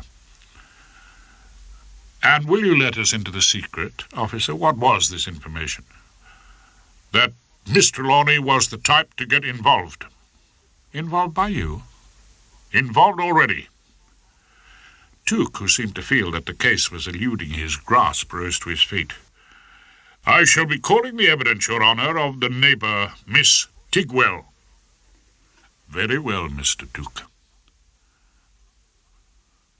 But if the evidence shows no previous attempt to deal in drugs, then you would agree the whole of this crime was a result of your fertile imagination. I fired a final salvo at the witness, but the judge interrupted me perfectly fairly. Doesn't that rather depend, Mr. Rumpole, on the effect of Miss Tigwell's evidence when we hear it? If Your Honour pleases. Of course, as always, Your Honour is perfectly right. I rewarded that upright fellow, Rice Krispies, with a low bow and sat down in a mood of quiet self-congratulation. I hadn't been sitting long before the man Dave was at my side, whispering furiously. Is that all you're going to ask? You want to have a go? I whispered back. Do borrow the wig, old darling. The evidence of Cathy's previous malpractices was offered to us in the person of Miss Tigwell, who lived opposite at number 33 Balaclava Road, and whose idea of entertainment appeared to be gazing into the windows of Nirvana in the daily hope of moral indignation. I could tell exactly what they were. What were they, Miss Tigwell? Perverted, all living higgledy-piggledy, men and women black and white. Did your supervision include the bedrooms? Well, no, but they all sat together in the front room. Sat together? What did they talk about? I couldn't hear that. They were a community, that's what it comes to. They might well have been Trappist monks, for all you knew. I don't know if Mr. Rumpole is suggesting his client is a Trappist monk. Tuke had made a mistake. He should have left the jokes to me. Rice Krispies didn't smile. Now, Miss Tigwell, apart from the fact that persons of different sex actually sat together, did you ever observe anything suspicious from your post in the crow's nest? I saw a man giving him money. Miss Tigwell was playing her king. Quite a lot of money. Was in £10 notes. Was this the first time you had ever seen money passing, or any sort of dealing going on in Nirvana? The first time, yes. The judge was making a note. I decided to play my ace and prayed that I wouldn't be trumped by the prosecution. Can you describe to His Honour the man you saw passing the money? Oh, dreadful-looking person. A clear criminal type. Looked as if he'd been dragged through edge backwards. Long hair? An horrible sort of moustache. Beads, embroidered jeans, Afghan goat's hair and purple silk fancy for the neck. I saw Detective Sergeant ex-hippie Smedley bow his head in shame, and I knew I was home and dry. Disgusting. I saw it all quite distinctly. Miss Tigwell ended in triumph. Congratulations, madam. You have now given us a perfectly accurate description of Detective Smedley of the local force. As I took off the wig in the robing room, Farmer Took was looking distinctly worried. I did my best to cheer him up. Ah, Took, I have good news for you. Hope to get you off in time for the gymkhana tomorrow. Do you think the judge is agin me? Took felt all was not well with the prosecution. Oh, not you personally, but I know what he's thinking. Do you? Encourage that sort of police officer, and he'll be out in a frock on the prom tomorrow, soliciting the chairman of the bench. Took saw the point. I suppose that sort of thing is worrying. Not English, if you want my opinion. At which Took, climbing into his Burberry, put the law behind him and extended an invitation. What are you doing tonight, Rumpole? I mean, there'll be a few of us dining at the Bar Hotel with the leader of the circuit. Oh, roast lambs, sea shanties, and old jokes from quarter sessions. No, not tonight, Took. Ah, well, I'm sorry. We like to give our visitors a little hospitality. Thank you. But tonight I'm dropping out. Dinner at Nirvana was a distinct surprise. I'd expected nut cutlets and carrot juice. I got an excellent steak and kidney pud and very drinkable claret. The house was clean, and the big cushions and old sofas remarkably comfortable.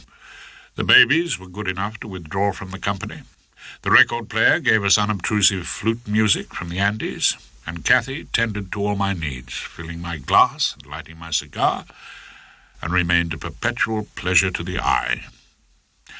I began to think that I'd rather live at 34 Balaclava Road than at the Gloucester Road mansion flat with she who must be obeyed. I'd rather sit back on the scatter cushions at Nirvana and let my mind go a complete blank than drag myself down to the Bailey on a wet Monday morning to defend some overexcited Pakistani accused of raping his social worker. The only fly in the soothing ointment was the fellow Dave. When I told Cathy she wouldn't even have to go into the witness box if we won our agent provocateur argument, Dave said, "I'm not sure I agree with that." I told him firmly that I wasn't sure he had to. "When we brought you here, I thought you'd understand. It's not just another case," Dave protested. Protesting seemed to be his main occupation. "Every case is just another case," I told him. "To you, all right. To us, it's a chance to say what we have to. Can't we put the law straight on the drug scene? Now's our only chance to get through to them." I decided to instruct him on the facts of life. "You know where the law is now? Down in the George Hotel, drinking the circuit port and singing 'What Shall We Do with the Drunken Sailor?' The law is talking about the comical way the old Lord Chief passed a death sentence. The law is in another world, but it thinks it's the whole world. Just as you lot think the world's nothing but poetry, and perhaps the occasional puff of a dangerous cigarette. That's what we've got you for, to put our point of view across." Dave had mistaken my function. "You've got me to get you out of trouble. That's what you've got me for. I'm not going to get up tomorrow and teach old Rice Krispies to sing protest songs to a small guitar. You're just not taking this case seriously." Dave was totally wrong. I told him so. "Oh, yes, I am. I am seriously determined to keep Cathy out of prison." At which Miss Trelawney said it was time for their nightly poem. She found a book and gave it to me open. Me? You like this? Read it to us. So I read to the Lotus Eaters, quietly at first and with more emphasis, enjoying the sound of my own voice. It is a beauteous evening, calm and free. The holy time is quiet as a nun, breathless with adoration. The broad sun is sinking down in its tranquility. They were all listening as though they actually enjoyed it, except for Dave, who was whispering to Cathy. Dear child, dear girl, that walkest with me here, if thou appear untouched by solemn thought— Cathy was shushing Dave, making him listen to the old sheep. I looked at her as I read the last lines. Thy nature is not therefore less divine. Thou liest in Abram's bosom all the year, and worshipst at the temple's inner shrine, God being with thee, when we know it not. I slammed the book shut. I needed to sleep before court in the morning. The officer was only doing his duty, active, Your Honour, in the pursuit of crime. Tuke was making his final speech on the point of evidence to an unenthusiastic audience. Or in the manufacture of a crime. That's what troubles me. The judge was really troubled, bless him. He went on. If I thought this young woman only collected drugs, only got in touch with any sort of supplier because of the trap set for her, then would you concede, Mr. Tuke, that I would have to reject the evidence? I think Your Honour would. Tuke was a lovely prosecutor. Everything was going extremely well when Rice Krispies adjourned for lunch. So I was in a festive mood when I set off for a crab sandwich and a nourishing stout. But I was stopped by Friendly, who said the client wanted to see me as a matter of urgency.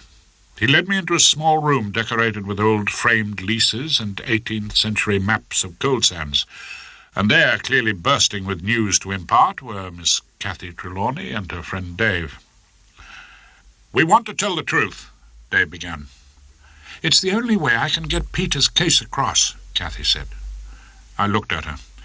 This isn't Turkey, you know, and it's not Peter's case or anyone else's, it's yours. Cathy wants you to know why she did it. She was about to speak, and I said firmly to her, the conference is over. Go and get a bite of lunch. Come on, Friendly.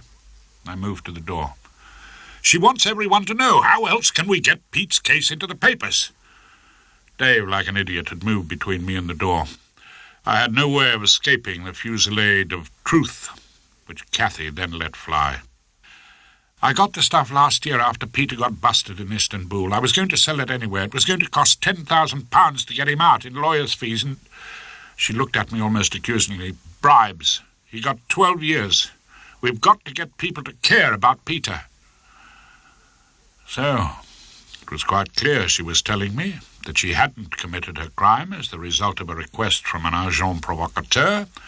She had the stuff before Detective Sergeant Smedley of the West Country Drug Squad first came to Nirvana. That was the truth. And the last thing in the world I wanted to know. I looked at my watch and turned to Friendly. What is there, a 2:25 back to London? Friendly, run outside, for God's sake, see if you can't whistle me up a taxi. I'm retiring from this case. Friendly, totally puzzled by the turn of events, left us. Running out on us? Dave never made an unexpected remark. Why, for God's sake, Cathy asked me. And I had to tell her. Let me try and explain.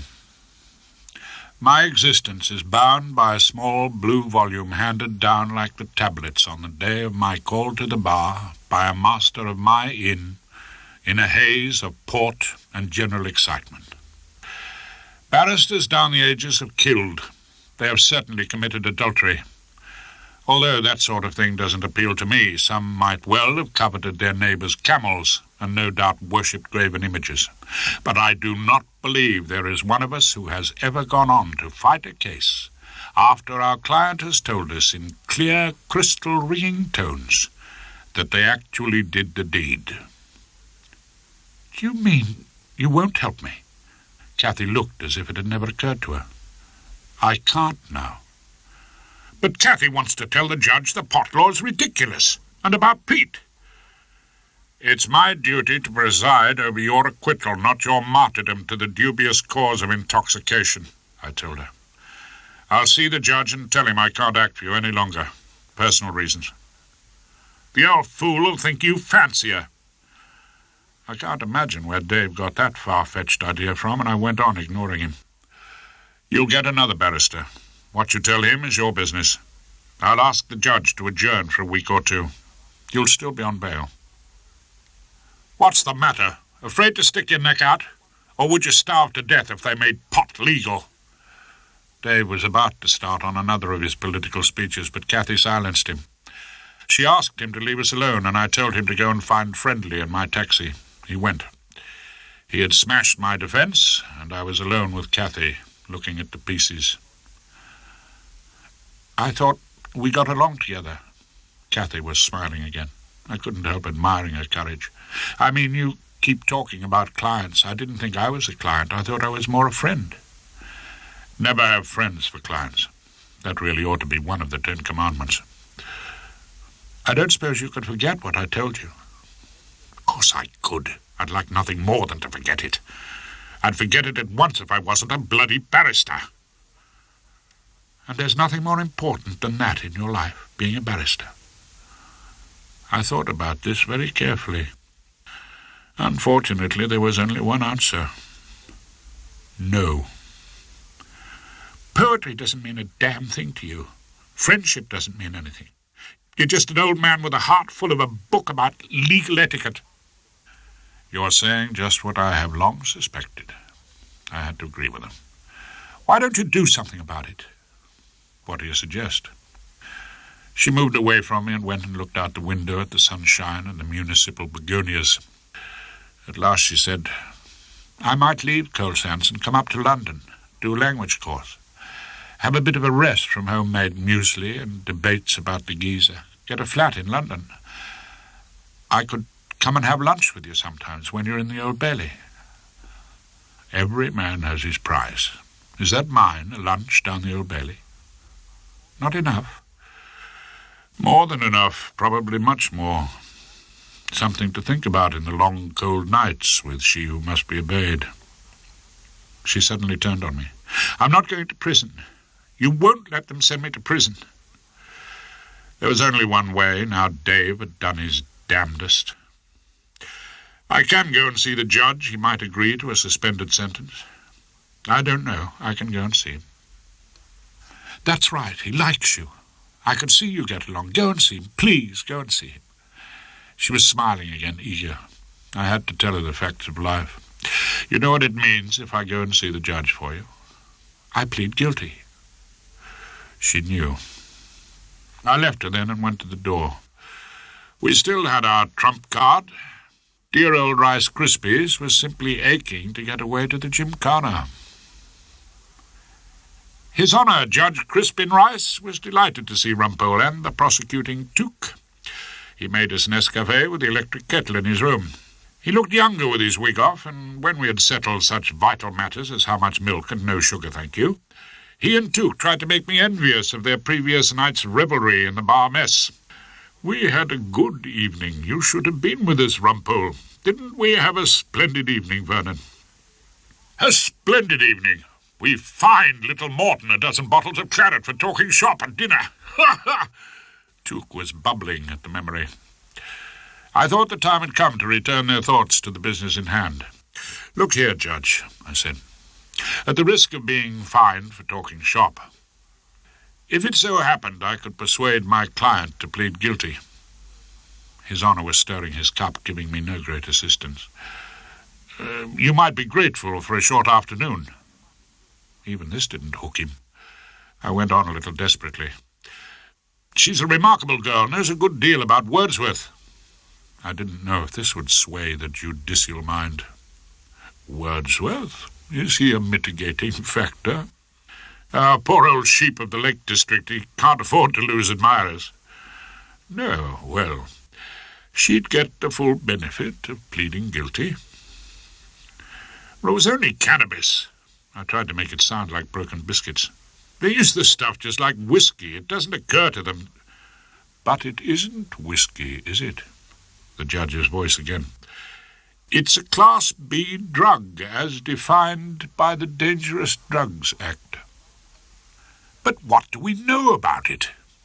That it's illegal? Isn't that all we need to know? He looked at me then and gave me a charming smile. My God, Rumpole, are we going to see you turning up in court in beads? She's got a good character. I played my last card. The judge drained his Nescafe. Well, you know about a good character. Everyone had a good character once. I mean, if we let everyone out because of their good character, no one would ever go inside. Oh, that'd be a scandal, all those empty prisons. I said it with too much feeling. Rice Krispies looked at me as if I were coming out in a rash.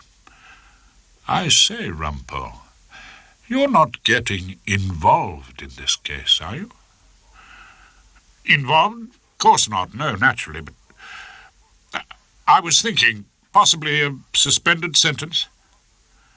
At which His Honour Judge Crispin Rice put his wig back on and said something that was no help at all. You've got your job to do, Rumpole, and I've got mine. I sweated my guts out in my speech in mitigation, and the judge listened to me with perfect courtesy. He then gave Cathy Trelawney 3 years in the nicest possible way, and she was taken down to the cells. Out in the street, I was nearly run over by a police car. Miss Cathy Trelawney was sitting in the back and saw me. She was still smiling. Joviality was at its height in the Crooked Billet that night. Sam told all his old stories, and Bobby played the piano.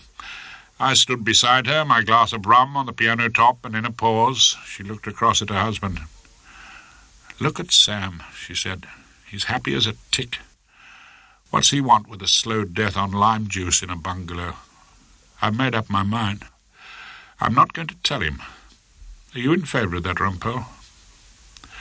People not telling people things. People not scattering information like bombs. Oh, yes, I tell you. I'm all in favour of that. Then she played Roll Out the Barrel. We all joined in, our voices floating out over the sea, until Sam called, "Time, please." I never saw the people from Nirvana again.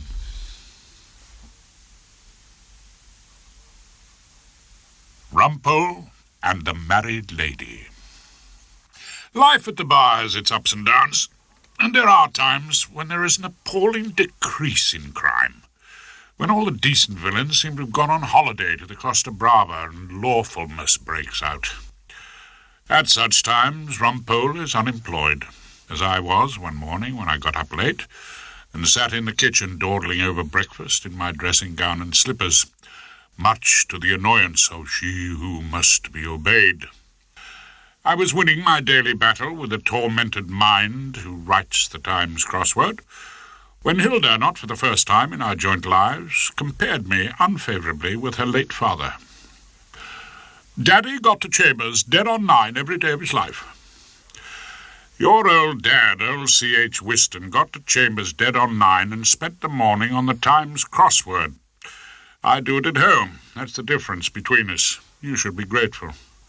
I want you out of the house, Rumpole. Don't you understand that, so I can clear up the kitchen? Oh, woman, in our hours of ease, uncertain, coy, and hard to please. Hilda doesn't like poetry. I can tell by her heavy sigh. Just a little peace, so I can be alone to get on with things. I really don't know why you bothered to come home at all. Now Nick's gone, it seems quite unnecessary. Nick? It was a year since Nick had gone to America, and we hadn't had a letter since Christmas. Well, you know what I mean. We used to be a family. We had to try at least for Nick's sake. Oh, why don't you go to work? Nick'll want to come back sometime.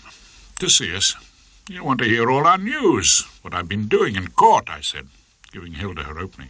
What you've been doing in court? You haven't been doing anything in court. At which moment the phone rang in our living room. It was my new clerk, the energetic Henry. He wanted me to come into chambers for a conference, and I asked him if the world had come to its senses and crime was back in its proper place in society. No, he told me, as a matter of fact, it wasn't crime at all.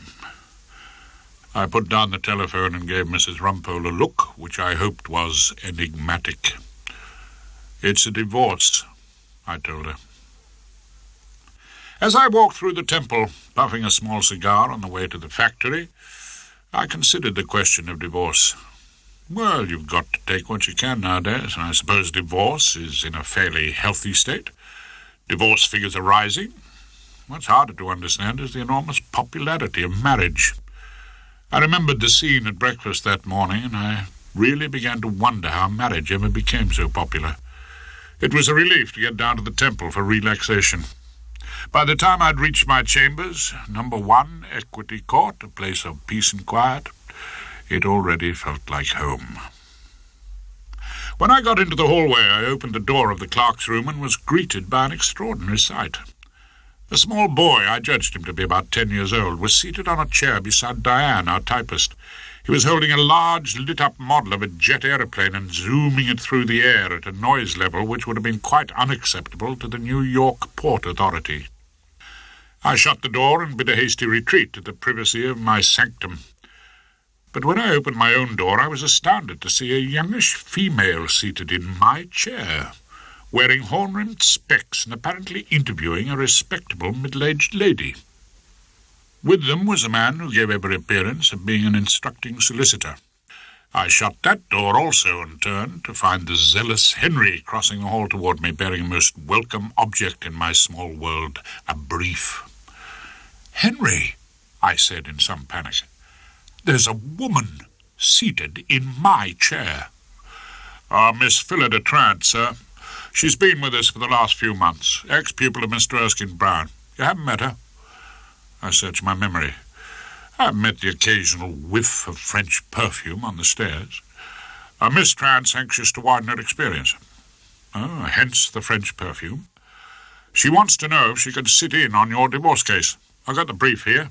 Thrip versus Thrip. You're the wife, Mr. Rumpole. Oh, am I? Jolly good. I don't know if you're aware of it, Henry. There seems to be a child in the clerk's room with an aeroplane. It's the child of the family in Thrip versus Thrip, and I rather gather the chief bone of contention. So long now, Mr. Rumpole.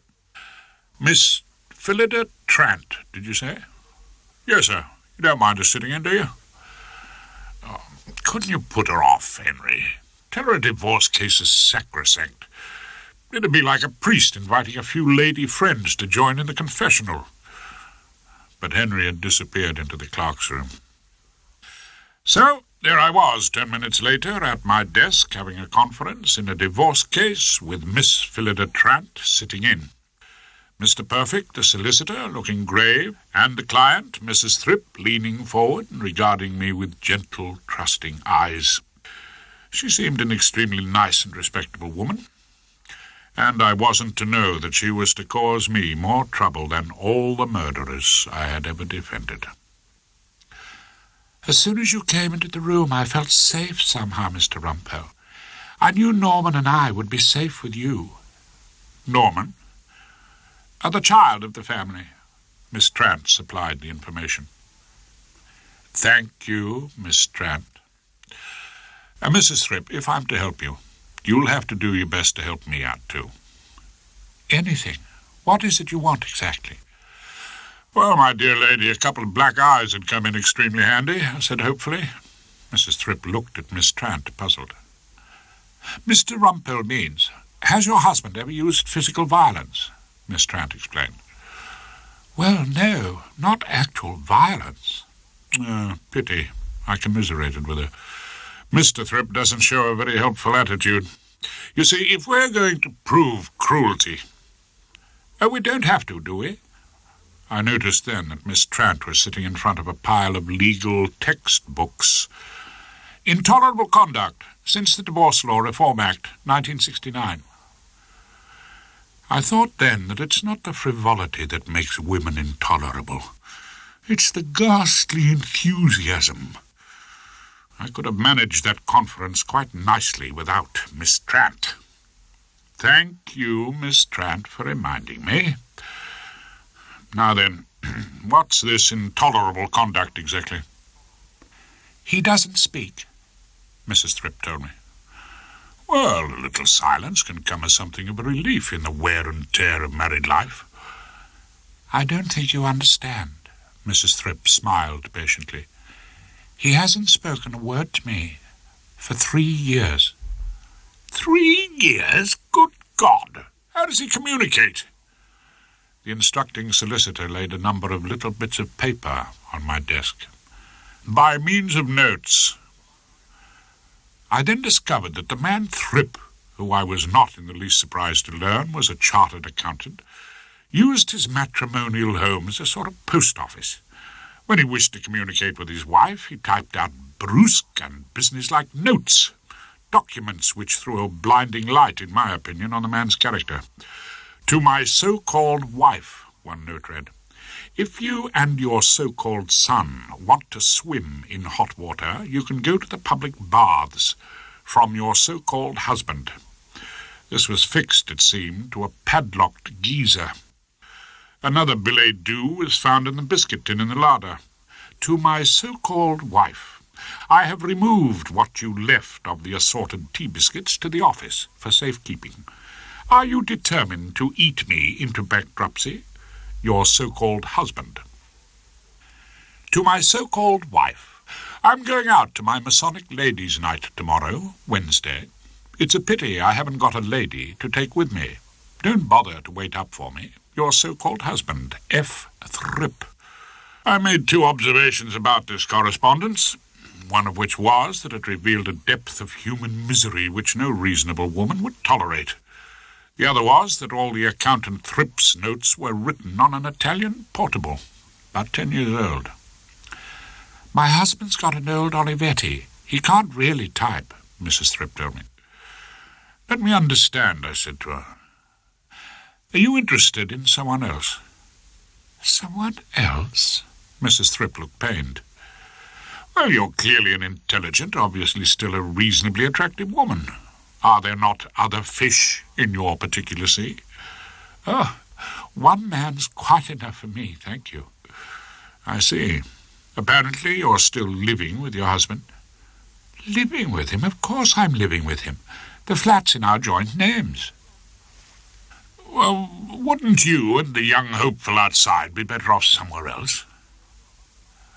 There's your mother in Ruislip. Mr. Perfect supplied the information. Thank you, Mr. Perfect. I turned back to Mrs. Thrip.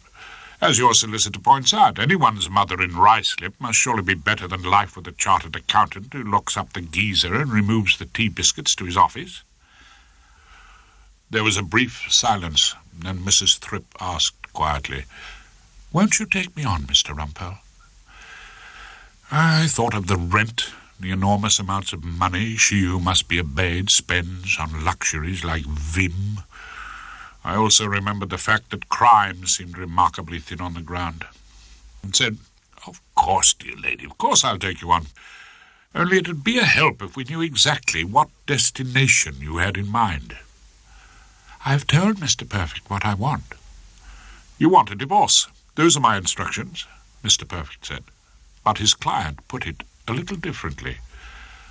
I want my husband taken to court. Those are my instructions, Mr. Rumpole. I have spoken in these reminiscences of my old friend George Frobisher. He's a gentle soul, unfitted by temperament for a knockabout career at the bar, but he is a pleasant companion for a drink at Pomeroy's after the heat and labour of the day. That evening I bought the first round 2 large clarets, flushed with the remunerative collapse of the Thrip marriage. Things are looking up, George. I raised my glass to my old friend, and he in turn toasted me. Yes, a little. There's a light at the end of the tunnel. Today I got a £150 brief for a divorce. Oh, that's funny. So did I. George sounded puzzled. Sure to last at least 6 days. 6 refreshers at £50 a day. Think of it, George. Well, there's that much to be said for the institution of marriage. I never felt the need of marriage, somehow, George told me. I really can't see why a person puts up with marriage. When a woman starts conversing with her husband by means of little notes... Oh, got one of those, have you? I looked at him curiously. There seemed to be an epidemic of matrimonial note-leaving. And she cut off the ends of his trousers. George seemed deeply shocked. He was going to an evening at his lodge. You know what this Jezebel did? Only snipped off the ends of his evening trousers with nail scissors. Ah, intolerable conduct, that, you know, under the 1969 Act. I kept George abreast of the law. Moss Bros was closed. The wretched fellow had to turn up at the Café Royal with bags that looked as if they'd been gnawed by rats. Well, that's marriage for you. Thank God I live by myself in the Royal Borough Hotel. Well, I expect you're as snug as a bug in there, aren't you, George? We have television in the residence lounge now. Coloured television. Look here, you must dine with me there one night, Rumpole. Bring Hilda if you'd care to. Oh, we'd like to, George. Coloured television? Well, I say, that'll be a treat. I must admit that George Frobisher and I loitered a little in Pomeroy's that night, and when I got home, Hilda had apparently gone up to bed. I went into the kitchen and switched on the light. All was quiet on the western front, but I saw on the table a note from my lady wife. "If you condescend to come home, your dinner's in the oven." I took the hint and was removing the red-hot plate of congealed stew from the bowels of our ancient cooker when the telephone rang in the living room. I went to answer it and heard a woman's voice. "I just had to ring you. I feel so alone in the world, so terribly alone." Look, it's not very convenient just now. It was my client in the case of Thrip v. Thrip. "Don't say that. It's my life. How can you say it's not convenient?" "All right, then, a quick word." "He's going to say the most terrible things about me. I've got to see you." "Well, shall we say tomorrow at 4 o'clock? "I don't know how I can wait." "Well, you've waited for 3 years, haven't you? Look forward to seeing you then. Good night now, beloved lady." I said that, I suppose, to cheer up Mrs. Thrip, and to soften the blow as I put down the receiver. Just before I did so, I heard a little click, and remembered that Hilda had insisted on an extension in our bedroom. The next day, Henry presented me with another brief, a mere 25 guineas this time, to be heard by old Archie McPhee, the Dock Street magistrate. "You're an old girl called Mrs. Wainscott, sir," Henry told me, "charged with keeping a disorderly house." An old pro? Is this what I've sunk to now, Henry? Plodding the pavements, flogging my aged charms round the Dock Street Magistrates' Court? I checked the figure on the front of the brief. 25 smackers. Oh, not bad, I suppose, for a short time in Dock Street. Makes you wonder what I could earn round the West End. I left Henry then. He seemed not to be amused. The other side, that is to say, Mr. F. Thrip and his legal advisers, had supplied his wife, married in some far-off and rash moment in a haze of champagne and orange blossoms, with the evidence to be used against her. I was somewhat dismayed when I discovered that this evidence included an equal number of notes typed on the same old Olivetti as that used by the husband, but travelling in the opposite direction. I picked out one at random. "To my so-called husband, if you want your shirts washed, take them down to the office and let her do them for you. She does everything else for you, doesn't she? Your so-called wife." Oh, dear Mrs. Thrip, I wish you hadn't written this. By the way, whom do you suspect of doing his washing for him? He has a secretary. There doesn't seem to be anyone else. He alleges you assaulted his trousers. No, I didn't do that, Mr. Rumpole. Well, his evening trousers were damaged, apparently. Probably at the cleaner's. You remember he refused to take me to his ladies' night. He went on his own, so his trousers can't have been all that bad, can they? Did you mind him going? I was finding the Thrip marriage more and more mysterious. Mind? Of course I minded. Why? Because I wanted to go with him, of course. You wanted to go with a man who hasn't spoken to you for 3 years, who communicates by wretched little notes, who locks up your bathwater? At this point, Mrs. Thrip brought out a small lace handkerchief and started to sob.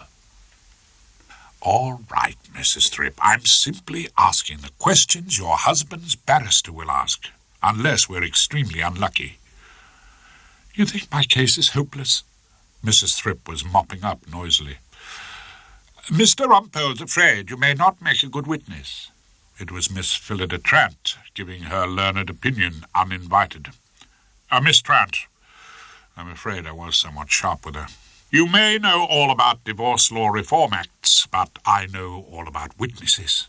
Mrs. Thrip will be excellent in the box. Well done, Mrs. Thrip. You broke down at exactly the right stage of the cross-examination. I picked up the first of the wretched chartered accountant's notes. I was by now looking forward to blasting him out of the witness box. I am going to my Masonic ladies' night. It's a pity I haven't got a lady to take with me, I read out loud. There's not a man sitting as a judge in the family division who won't find that note from your husband absolutely intolerable. When the Thrips, mare et fille, had been shepherded out by their solicitor, perfect, Miss Trant loitered and said she wanted my advice. It seems that she'd been entrusted with a brief for the prosecution before the great tribunal, old Archibald McPhee at the Dock Street Magistrates' Court. It's a disorderly house. I mean, it's an open and shut case. I can't think why Mrs. Wainscot's defending. Well, the old trot's probably got a weird taste for keeping out of Holloway. I blew out smoke, savouring a bit of fun in the offing. Fate had decreed that I should be prosecuted by Miss Phillida Trant. I kept cunningly quiet about my interest in the case of the police v. Wainscot, and Erskine Brown's former pupil proceeded to deliver herself into my hands. What I want to ask you was how much law should I take? I mean, how many books will this magistrate want on the prosecution case? Miss Trant had asked for it. I stood and gave her my learned opinion. My dear Miss Trant, old Archie McPhee is a legal beaver. Double first in jurisprudence. Reads Russell on crime in bed and the appeal cases on holiday. You want to pot the old bawdy housekeeper? Quote every case you can think of. Archie will love you for it. How many books do you need? My advice to you is, fill the taxi. So we all gathered at Dock Street Magistrates' Court. There was old Mother Wainscot sitting beneath a pile of henna'd hair in the dock. There was old Archie McPhee, looking desperately bored and gazing yearningly at the clock as Miss Trant, with a huge pile of dusty law books in front of her and her glasses on the end of her nose, lectured him endlessly on the law relating to disorderly houses. Section 8 of the 1751 statute, sir. Any person who acts or behaves him or herself as master or mistress, or as the person having the care, government, or management of any bawdy house or other disorderly house, shall be deemed to be the keeper thereof. Now, if I might refer you to Singleton and Ellison, 1895, 1 QB, page 607. The learned magistrate sighed heavily. I sat smiling quietly like a happy spider as Miss Trant walked into the web. She had looked shocked when she discovered that I was defending. Now she would discover that I had deceived her. Archie McPhee couldn't stand law. His sole interests were rose-growing amateur dramatics and catching the 3:45 back to Esher. It is interesting to observe that in Rex v. Jones it was held that all women under 21 years of age are girls, although females may be women at the age of 18. Turning now, if you please, sir, to the Sexual Offences Act 1896. A very long time later, when it came to my turn and the prosecution had sunk under the dead weight of the law, I made a speech guaranteed to get old Archie off to the station in 3 minutes flat. Sir, my learned friend has referred you to many books. I would only remind you of one, a well-known book in which it is written, "Thou shalt not bear false witness."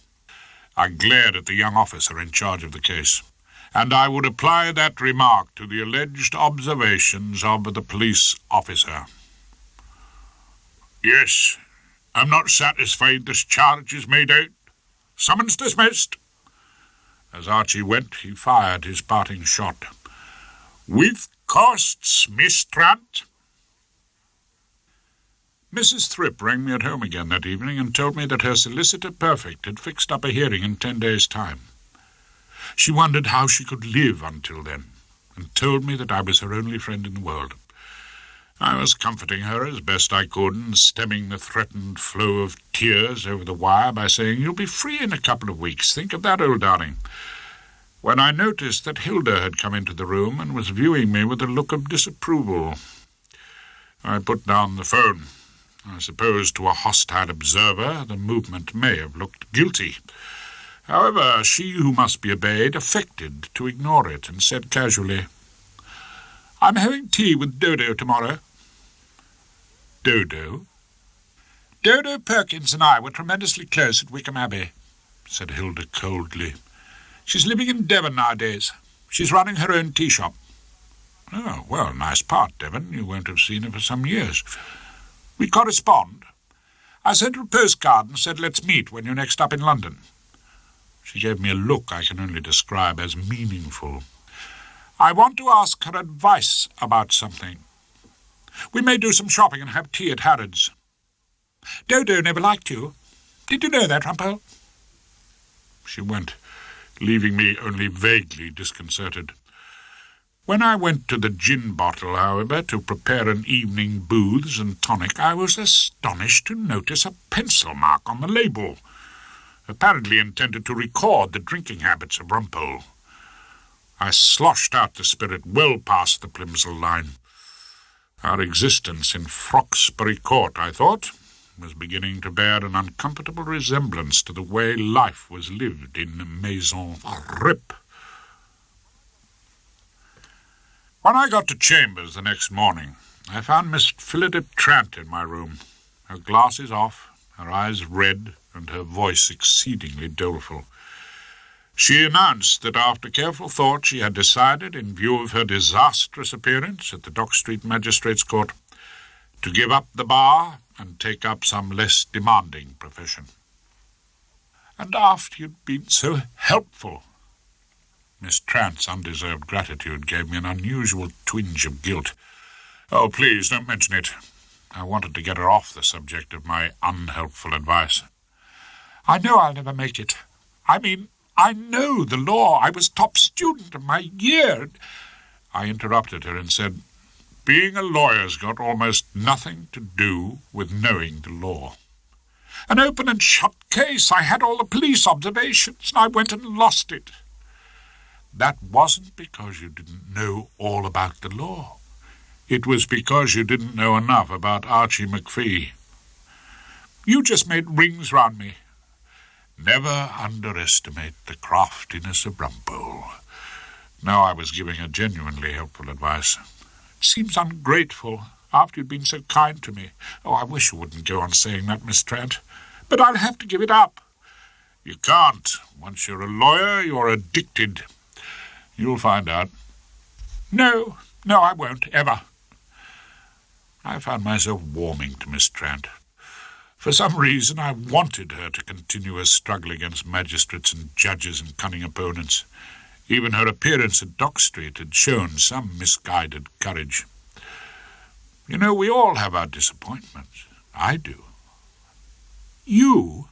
She looked incredulous.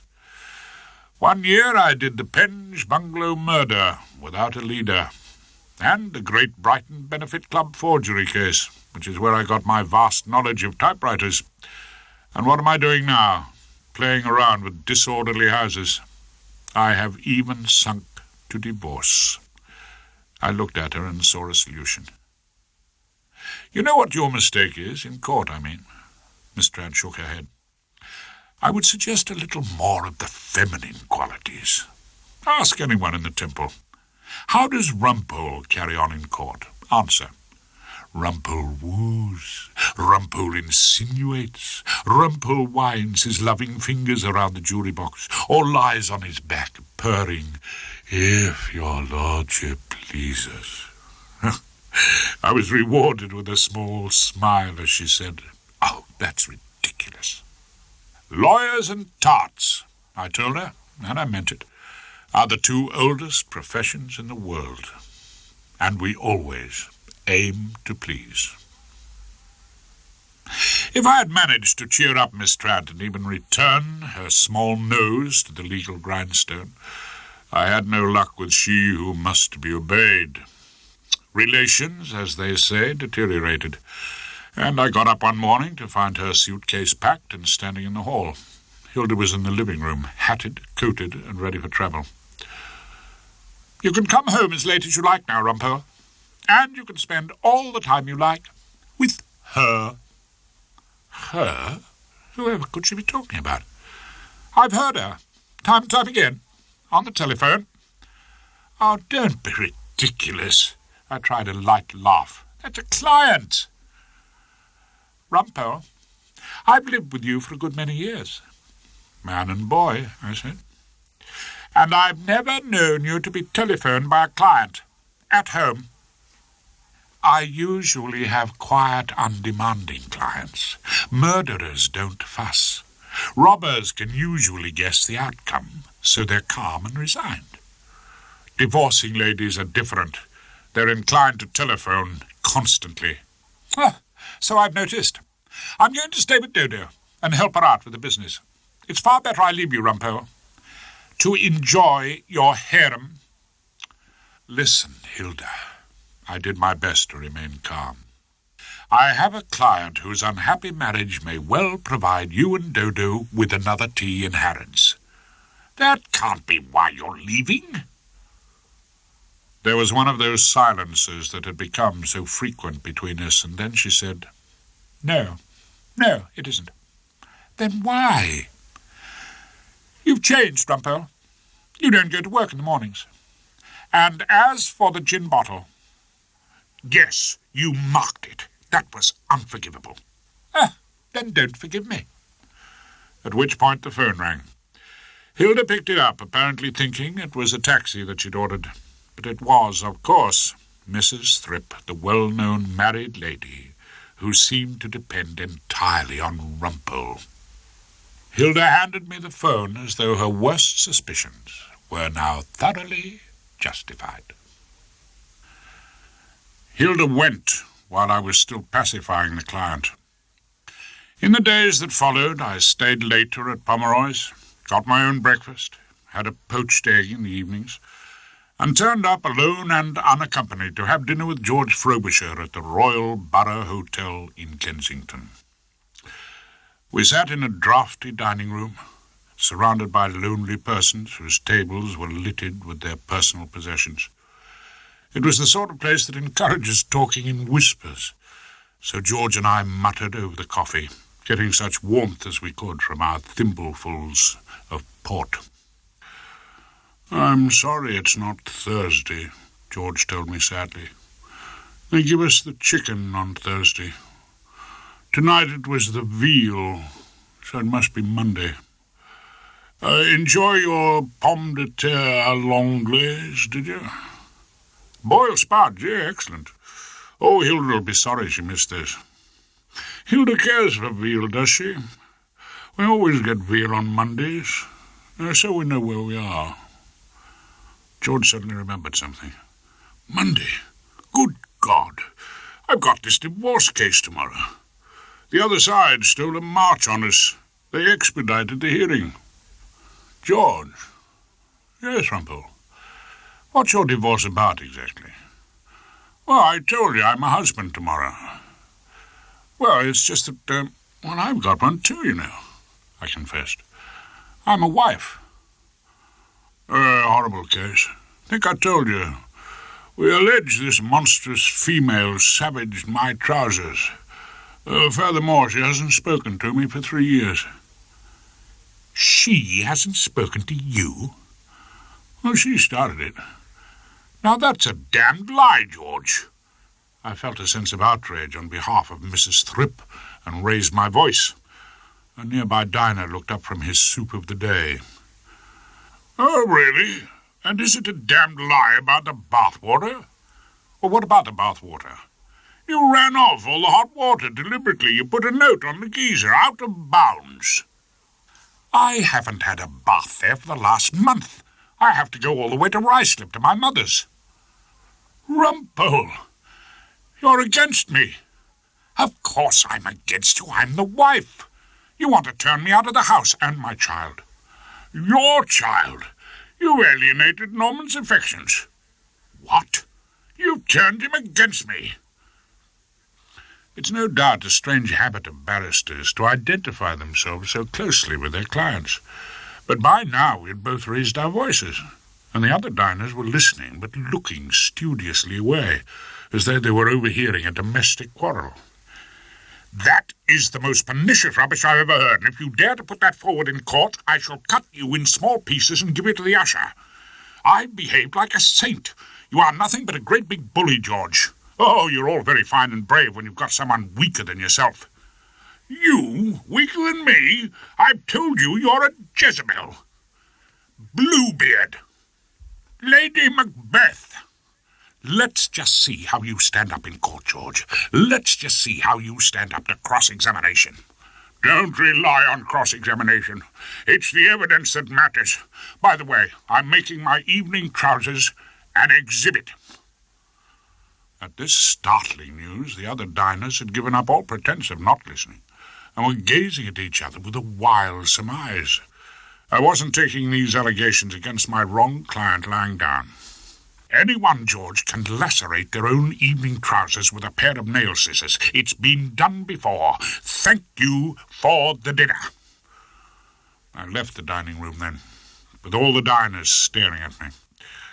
When I got home and poured myself an unlimited gin, I began to wonder exactly what they had thought of my relationship with my old friend, George Frobisher. When I had rashly advised Mrs. Thrip that there wasn't a man sitting as a judge who wouldn't be appalled at hearing of her treatment at the hands of Thrip, I had made a serious miscalculation. I had forgotten that Mrs. Justice Appleby sat in the family division of the High Court of Justice, and her ladyship was known as the only genuine male chauvinist pig in the building. If the judge was an unpleasant surprise, Mr. F. Thrip was a disappointment. He was hardly ideal casting for the part of Bluebeard. In fact, he looked decidedly meek and mild, a small man in rimless glasses and a nervous smile. We could have hoped for something about twice the size. The clerk called the case, and we were off. I rose to open a tale whose lightest word would harrow up the soul and freeze the young blood. I weighed in on a high note. This is one of the strangest cases this court may ever have heard. The case of a Bluebeard who kept his wife a virtual prisoner in their flat at Muswell Hill, who denied her the simple comforts of biscuits and bathwater, who never gave her the comfort of his conversation and communicated with her by means of brusque and insulting little notes. Mr. Rumpole.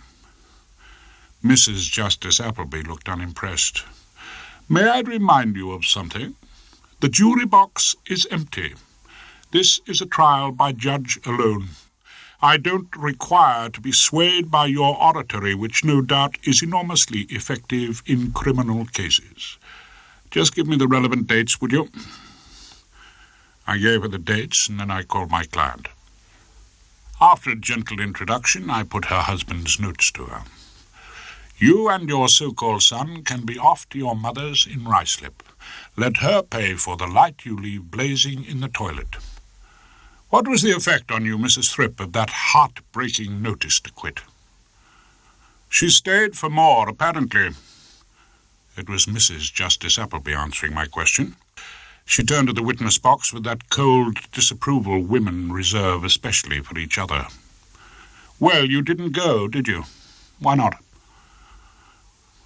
"I didn't know what he would do if I left him." Mrs. Thrip was looking at her husband. I was puzzled to see that the look wasn't entirely hostile, but the judge was after her like a terrier. "Mrs. Thrip, you put up with this intolerable conduct from your husband for 3 years. Why, exactly?" "I suppose I was sorry for him. I thought he'd never manage on his own." "When we came out for lunch, I saw Norman waiting outside the court. He had a brand-new armoured car with flashing lights, a mounted machine gun, and detachable soldiers in battle dress. Somebody was doing well from this case, apart from Rumpole and George Frobisher. In the afternoon, I cross-examined the respondent, Thrip. "Mr. Thrip, is there anything in your conduct to your wife of which you are thoroughly ashamed?" In the pause while Thrip examined this poser, I whispered to Miss Trant, my eager apprentice. "Good question, that. If he says yes, he's made a damaging admission. If he says no, he's a self-satisfied idiot." At which point Thrip said no, proving himself a self-satisfied idiot. "Oh, really, Mr. Thrip, you have behaved absolutely perfectly.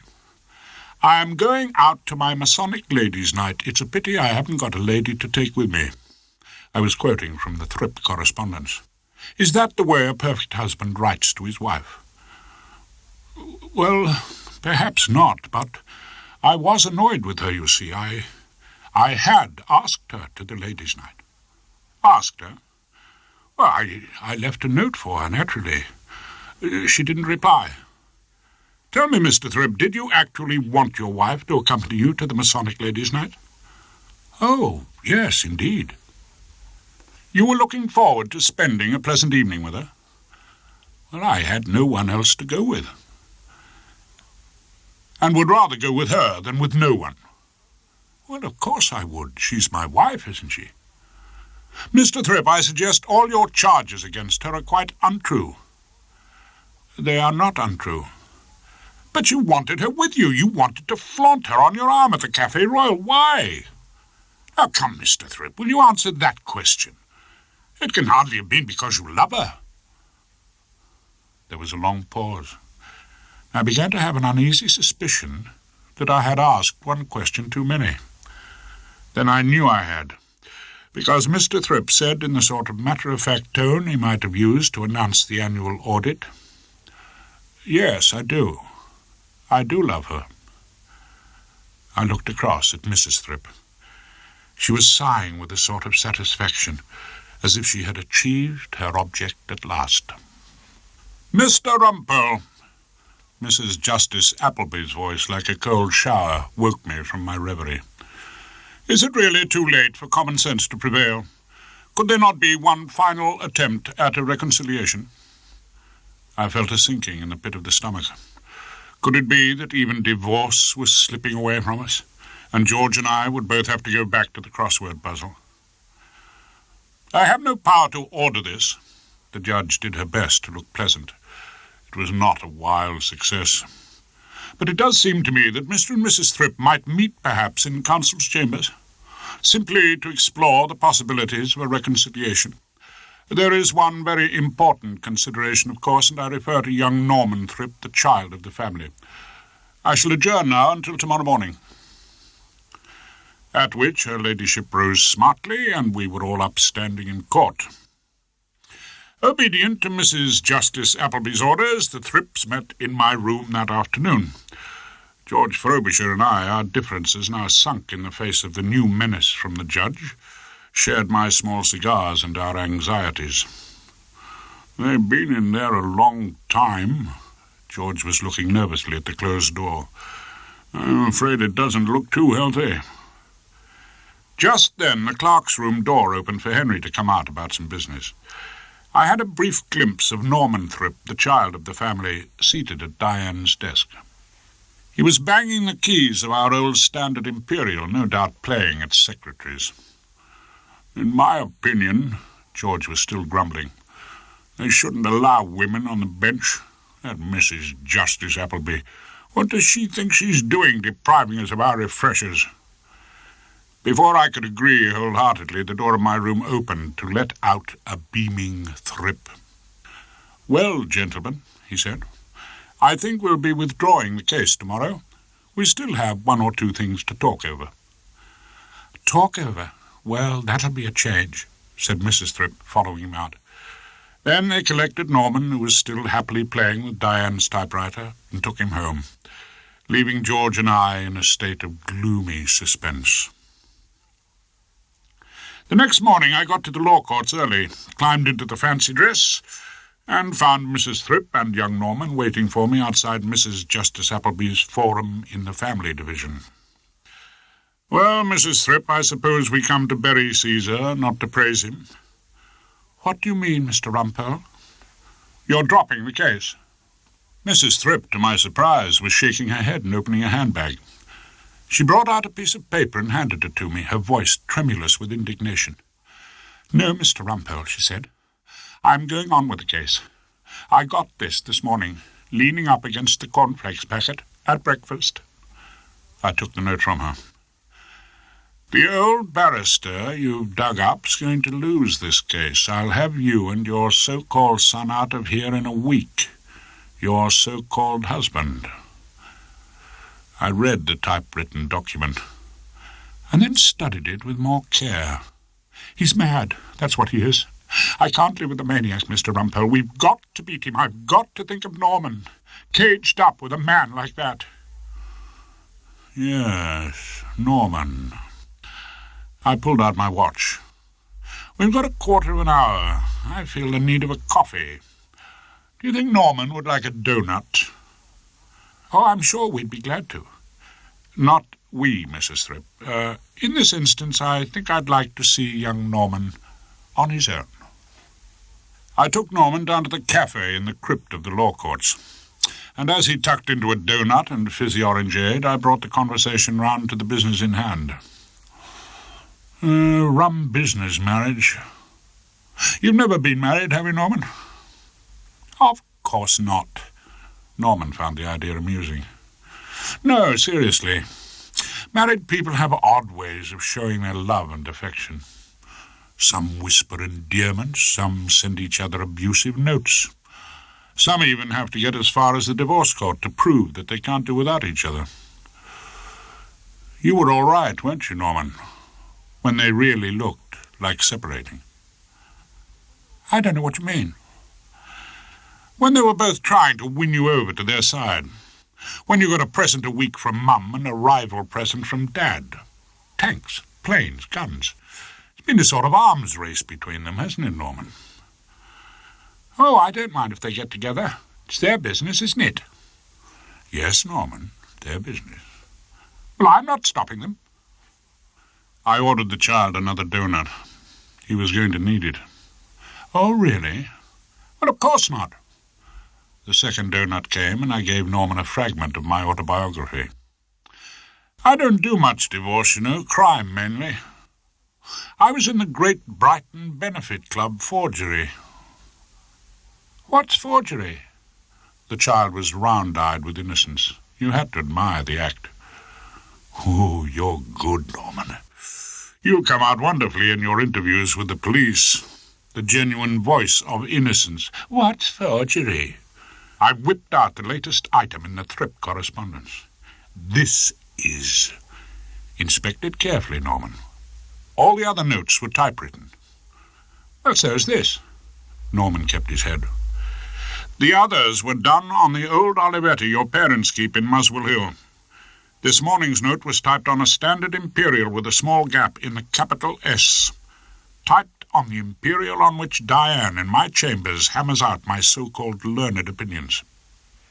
Norman was staring at me, but he said nothing. "The typewriter you were playing with so innocently yesterday in the clerk's room. I put it to you, Norman. You typed that last note in a desperate attempt to keep this highly profitable divorce case going." Norman said, "I didn't see any gap in the capital S." "Didn't you, Norman? The judge will." "What judge?" For the first time he sounded rattled. "The judge who tries you for forgery. A word you understand perfectly. I'll take the evidence now." I retrieved the last incriminating note. 4 years they gave the chief villain in the Brighton case. "They wouldn't." Norman looked at me. I felt almost sorry for him, as if he were my client. "As your lawyer, Norman, I can see only one way out for you. A full confession to your mum and dad." He bit hard into the second doughnut, seriously considering the possibility. "And one more word of advice, Norman. Settle for being a chartered accountant. You've got absolutely no talent for crime." When I got back to the mansions, I found Hilda's case in the hall, and she, apparently just arrived and still in her overcoat, installed wearily in her chair by the simulated coals of our electric fire. "Oh, what's the matter? Fallen out with Dodo? Had a bit of a scene over a drop scone? You're home early. Daddy was never back home at 3 o'clock in the afternoon. He always stayed in chambers till 6 o'clock, regular as clockwork, every day of his life." Oh, my divorce collapsed under me. I lit a small cigar. "You're going to seed, Rumpole. You hang about at home in the mornings." "You know why my divorce collapsed. The clients were reconciled. Because however awful it is, however silent and unendurable, however much they may hate each other's guts and quarrel over the use of the geezer, they don't want to be alone. Isn't that strange, Hilda? They'd rather have war together than a lonely peace. If I'd stayed away any longer, you'd have gone to seed completely." She started to make the room shipshape, a long-neglected task. Oh, woman, in our hours of ease. I got to my feet and gave her the snatch of Walter Scott again. Uncertain, coy, and hard to please. "You'd have stayed home from chambers all day, doing the crossword and delving into the gin bottle." "And variable as the shade by the light of quivering aspens made." I crushed out my cigar and moved to the door. "If you're going to the loo, Rumpole, try to remember to switch the light off."